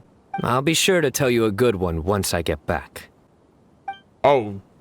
Oh, dear. Oh, no, guys. I don't know if I'm ready for this, guys. Sino is cooking. I don't know if I'm ready for Sino cooking, guys. Oh, God. What the heck? What kind of crazy concoction are we gonna have? Chat, out of curiosity, has any summer event topped your first favorite one? Like, we're going into this next summer event. I was thinking about this last night, and I was like, damn, I don't think this summer event is gonna be able to top Simulanka, just based on how much Simulanka gave us and has continued to give us. But I liked Bottleland, but Bottleland didn't surpass the 2.8 golden apple. Like, the 2.8 golden apple outbeat the first golden apple for me, but then Bottleland didn't beat 2.8. But then Simulanka just like freaking curb stomped every other summer event, in my opinion. So I'm just kind of curious. I'm like, I wonder how I'm gonna feel about this summer event, because the summer events are always spectacular, even if they're not like a crazy favorite of mine. I'm sure some people are sick and tired of me mentioning Simulanka, but if you're upset with me, you really are upset with Hoyoverse. You're not upset with me, because Hoyoverse created that shit. All right, I'm just doing God's work. Okay, if you don't want me to be mentioning all of these Simulanka references, maybe Hoyoverse should stop putting them in all of their patches. I don't know what you want me. I don't know what you want from me. Okay, I'm the lore guy. Okay, I just make the connections. Yeah, there are some people that are like, I'm sick and tired. Like, these are comments. I brush them off. It's whatever. But so many people are like, all right, Arnold, I'm kind of getting sick and tired of your the Capitano glazing. I'm like, good, then it's working. Anything you say about the captain is wrong unless I agree with it. Also, I'm not wrong. So there's that as well. I'm just thinking too, I'm like, man, Simulanka teased Nod Cry as well. I'm like, are they even gonna put any Nod Cry teases in this summer event? Or is Simulanka, in before Simulanka foreshadowed this summer event also? Simulanka's just doing all the work now. Actually, we can include this little conversation as well. You know what? I'm actually still waiting for the other shoot. I'm still waiting for the other shoe to drop, chat. You know why? We got this. Dreams of the Ancient Capital in Simulanka, which references a young woman named Lycia who set out on a journey following the ruination of her homeland at the hands of a black dragon. And at this point, I feel like this story is going to somehow tie in with the Mayor Javari, potentially. They mention a dragon, they mention a woman, they mention the ruination of a homeland. We know Natlan had their ley lines like messed up and destroyed and all of that. Isn't that just Skirk? I've always correlated this to being something regarding Natlan, right? And the black dragon here would be the Bakunawa. What would a black dragon represent for Skirk? The merchants? No. No, I refuse. No, this is definitely about the ruination of their homeland is the Mayor Javari getting destroyed by the Cataclysm, and like the ley lines of Natlan getting destroyed by Dragon King Nibelung and Forbidden Knowledge, and like the ley lines getting decimated. And I don't know who this Lycia character is a reference to, but I've still been waiting for this to pop up because this is an exclusive item that you can only get during Simulanka. And we know that Dragon King Nibelung was a black dragon after, getting souped up on Forbidden Knowledge. But we also have, now we know about the Bakunawa, which is a reference to, the moon-eating dragon from Filipino mythology. So I'm waiting for this to somehow be mentioned in the summer event or in the Mayor Javari or the last expansion lore of Natlan, because that's like the only thing that I've still been waiting for that. I'm like, nothing has given me any level of satisfaction that, okay, this has definitely been addressed. So yeah, I'm expecting something of that sort. Maybe it links to the tribes, or maybe it links to like one of the dragon lords, because now we know about the other dragon lords from the city of Tallinn. And we have Dia here with Chiori. I think she's here to get one of the, I don't know if she's gonna make like a dress for herself, like a dancer outfit when she dances with Dunyazard. Ladies, welcome back. I'll expedite it, but custom-made clothes normally take longer to make. Should you leave before they're ready, I'll ship them to you via Komini Express. Yeah, Kirara's working overtime, man. She's making an outfit for Dia. She's making an outfit for Charlotte. God damn. Understood. You have my thanks. Oh, it's nothing. You gave me very precise measurements to work with. This shouldn't take too long. Oh, and if you'd like, I can tailor dancing clothes for you as well. Ooh, as well? I thought that's what she came here for. Huh? I don't need any. I'm just buying this so I can practice with my lady. Normally, I just get any use out of them. I never get any use out of them. Sorry. Yet your eyes lingered on every single article of dancewear in my boutique. Ooh, okay. So she's like, give me this, but I could probably use that as well. I see. If I'm not wrong, you favor satin? with wave motifs and shorter hems. With ties on the wrists and sashes at the waist. Oh my god, ma'am, I need to see this outfit, please. She's making outfits for Dia, and she's making outfits for Charlotte. I wouldn't be surprised if these are future skins for the 5-star and the 4-star respectively in the future. Maybe it will be for the winter time, because we get skins every summer and every winter. It does fall around Lantern Rite, so I don't know if they would do it for next year's Lantern Rite, especially because, like, I wonder if we're going to get Madam Ping playable at some point, and if there's going to be any other Liyue character representation for the skins, but we'll have to wait and see. Wait, when did you... That's so specific. I merely followed your gaze and made a few simple observations. So, how's about it? If you'd like your own outfit, now's the perfect time to have one made. Please say yes. Short on moral. No, that's not it. I brought enough, but... So you're hesitating for other reasons. Do you have any coins with you? Huh? Yeah, I've got some, but... Flip one. Heads buy, tails don't. Damn, the gotcha. The 50-50, guys. It never ceases. Deciding things on a coin toss, that feels pretty arbitrary. Yeah, that's way too random. I actually... Toss it. Now. Oh my god. All right. The moment you do so, you'll know what your heart wants. I like that. Dia tosses a coin and flips it. It rotates a few times before she catches it on the back of her left hand, slamming it on right. Heads or tails? Let's see. You needn't look. If right now part of you was whispering, please be heads. Well, yeah, what is it? Heads you buy, tails you don't? Yeah. It's time for you to buy yourself a new outfit. Yeah. Don't miss out on something you truly want because of some meaningless concerns you may have. Talk to her. All right, boss. Make me some clothes. Excellent. Step inside and you can tell me about your requirements. Over some tea, of course. Yeah. Traveler, care to join us? We can take your measurements while we're at it. No! I hate this. Not my traveler. Not my traveler. That's some bullshit. Aether must love his clothes a little too much. Bro's like, nah, I'm good. These clothes I've been wearing for 5 years straight, these crusty ass, like, musk-reeking attire that's been through rain, sleet, snow, mud, like the sewers and everything else in between. I'm good. I'm chilling. Suit yourself. Just drop by during our normal operating hours when you'd like to place an order. I trust you know when those are by now. Ms. Dia, this way, please. Damn, Dia's gonna be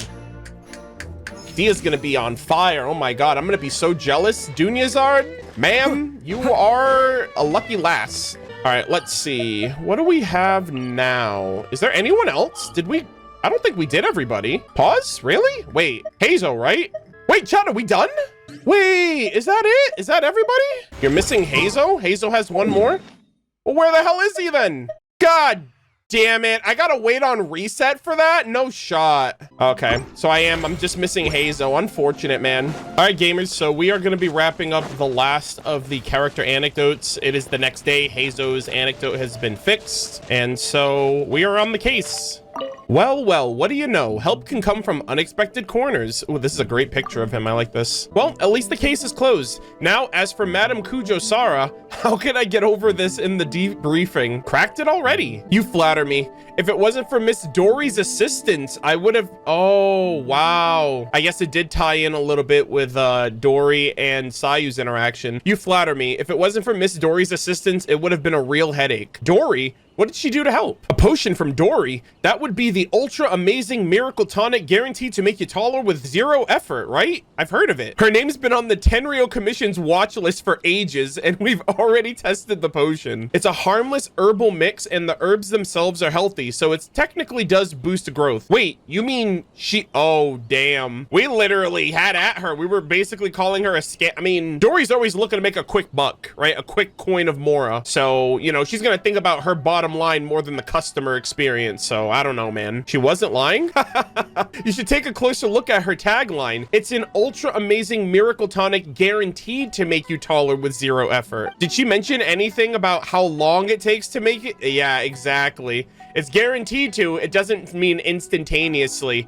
Ah, it really doesn't. Bingo. Drinking it might improve growth over time, but as for how long you'll have to drink before you see results, who can say? If you ask me, chugging milk would be way more effective than drinking that. So that's why she had such a massive banner. She even hired Sayu and even a magician. Exactly, and from what I can tell, Miss Dory herself knows that this so-called miracle tonic is little more than a placebo, which is why she put so much effort into hyping it up with marketing, redirecting everyone's attention away where she wanted it. Exactly. She is a ruthless, cunning, cutthroat businesswoman, let me tell you. Anything for the almighty Mora. Now that I think about it, that's probably why she was so cooperative. Didn't even want to talk about compensation. When you mean help, are you talking about the illicit potions case? That's the one. It was thanks to her that I finally cracked the case wide open. Wow, look at that. Back when I first asked for her help, I thought a merchant with her reputation would drive a hard bargain, but she didn't ask for anything. But now I can only guess that she scooped up all of the syndicate's remaining legitimate channels and partners. Damn, she got rid of her competition and she swooped in and made relations with whoever was left over. No wonder she was so confident. Ah, well, forget it. I don't even want to try to untangle the minds of merchants. And with all the well-connected informants like Miss Dory around, future cases should be much easier to solve. Madam Cujo isn't listening, is she? Good thing she left, damn. Still, look at the time. I need to get back to the station soon or she'll be giving me an earful. Take care, Murderofbirds. See you later, Heizou. Wow. Yo, the freaking ace detective. Another case solved, my dear Heizou. But remember, no crimes, okay? Or it'll be the last thing you do. Nice. Nice final cleanup, guys. Nice, nice, nice. Yeah, so that one was locked out. I should have been able to do that one on stream, but I had to just record this last interaction just so I can wrap up all of them. And with that, ladies and gentlemen, the Traveler Tales Gilded Chapter is officially finished. I think I'm going to snap back to like the final official closing of this event when I was streaming it. I think I'm just going to insert this where it should have gone. But yeah, everything is done. These will be eventually edited and uploaded. So if you're watching at this point, hopefully you enjoyed the playthrough and everything else in between. But yeah, everything is wrapped up, everything is done, all characters interacted. We got some permanent items, we got some permanent additions like at the Kamisato estate, which is really cool. We got Yai Miko's little fortune slip, which was really dope, like a permanent item for this limited event. So they definitely spruced up and changed things and had a lot of similar permanents like the first event, and I'm looking forward to the next rotation of interactions that we get. Hopefully the Natlan characters could have some more like profound and like expansive interactions. I do like how they sprinkled them in, you know, since we're on the tail end of Natlan before Nodcry, and maybe they'll do Nodcry characters in the future. That'd be really interesting. But yeah, thank you so much for watching, and I hope you guys enjoy the rest of the content. All right, gamers, and we saved Coach for last. We have Ian-san. Oh, she materialized. What's up, Coach? 1, 2... And she's voiced.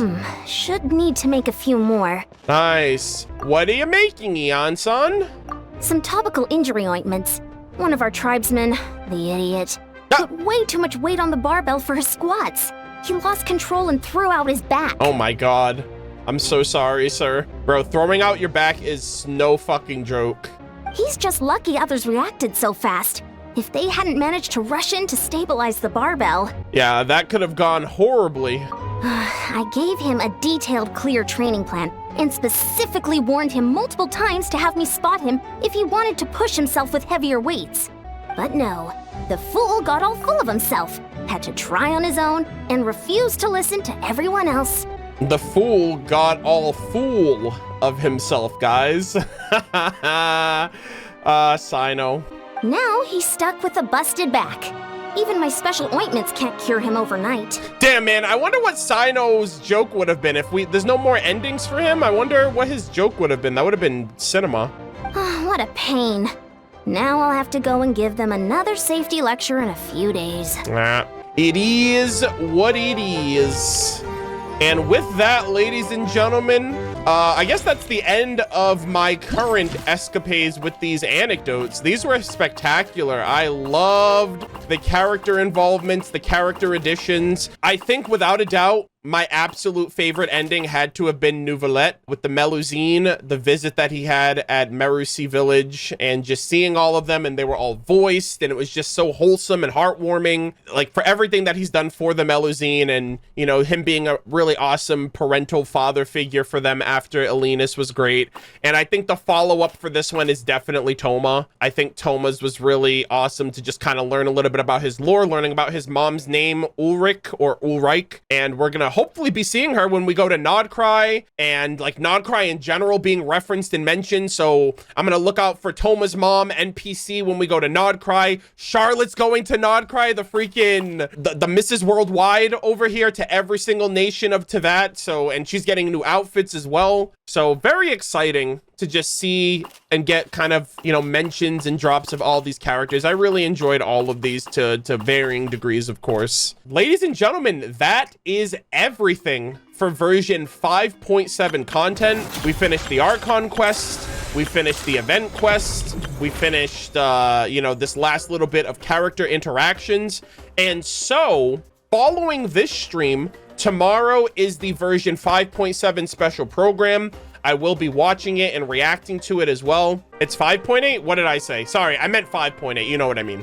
And we're going to be checking that out. And then after tomorrow, we're going to be getting into Hangouts. There are currently 9, I believe, Hangouts that I have not done yet. And I don't think I'm going to finish them all this patch, but I will, at the very least, get through a decent amount of them this patch and hopefully clean up the rest of them before Nodcry. So whatever we don't finish in 5.7, we'll be finishing in 5.8. Yeah, just keep that in mind. Apparently, there is a follow-up at the Kamisato estate, so we're gonna feature and showcase that as well. Oh, was this for the outfits, the outfit choice that I picked from here? I think. Oh, wow, my choices. Wait, is this permanent? Is this a permanent edition?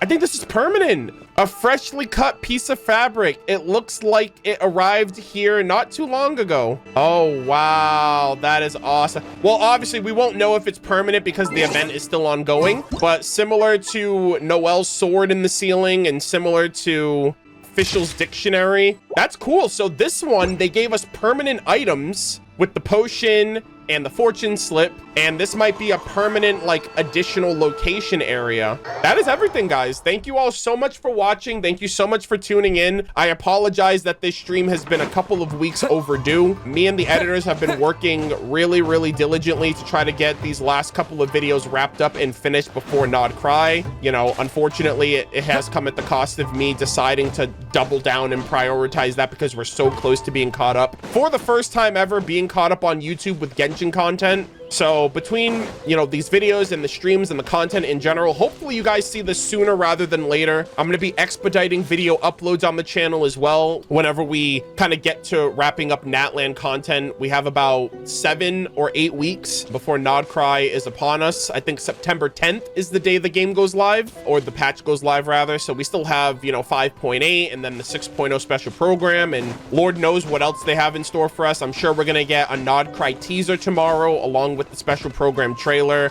and, you know, everything else in between with all the usual announcements we can expect. Thank you guys all so much for watching. I really hope you guys enjoy this. I hope you guys enjoyed the initial one, which if you're seeing this on YouTube, on the main channel edited, that one will already be uploaded, but eventually they'll all be posted simultaneously. That is everything for me. Thank you all so much for watching, and I'm excited for tomorrow's stream.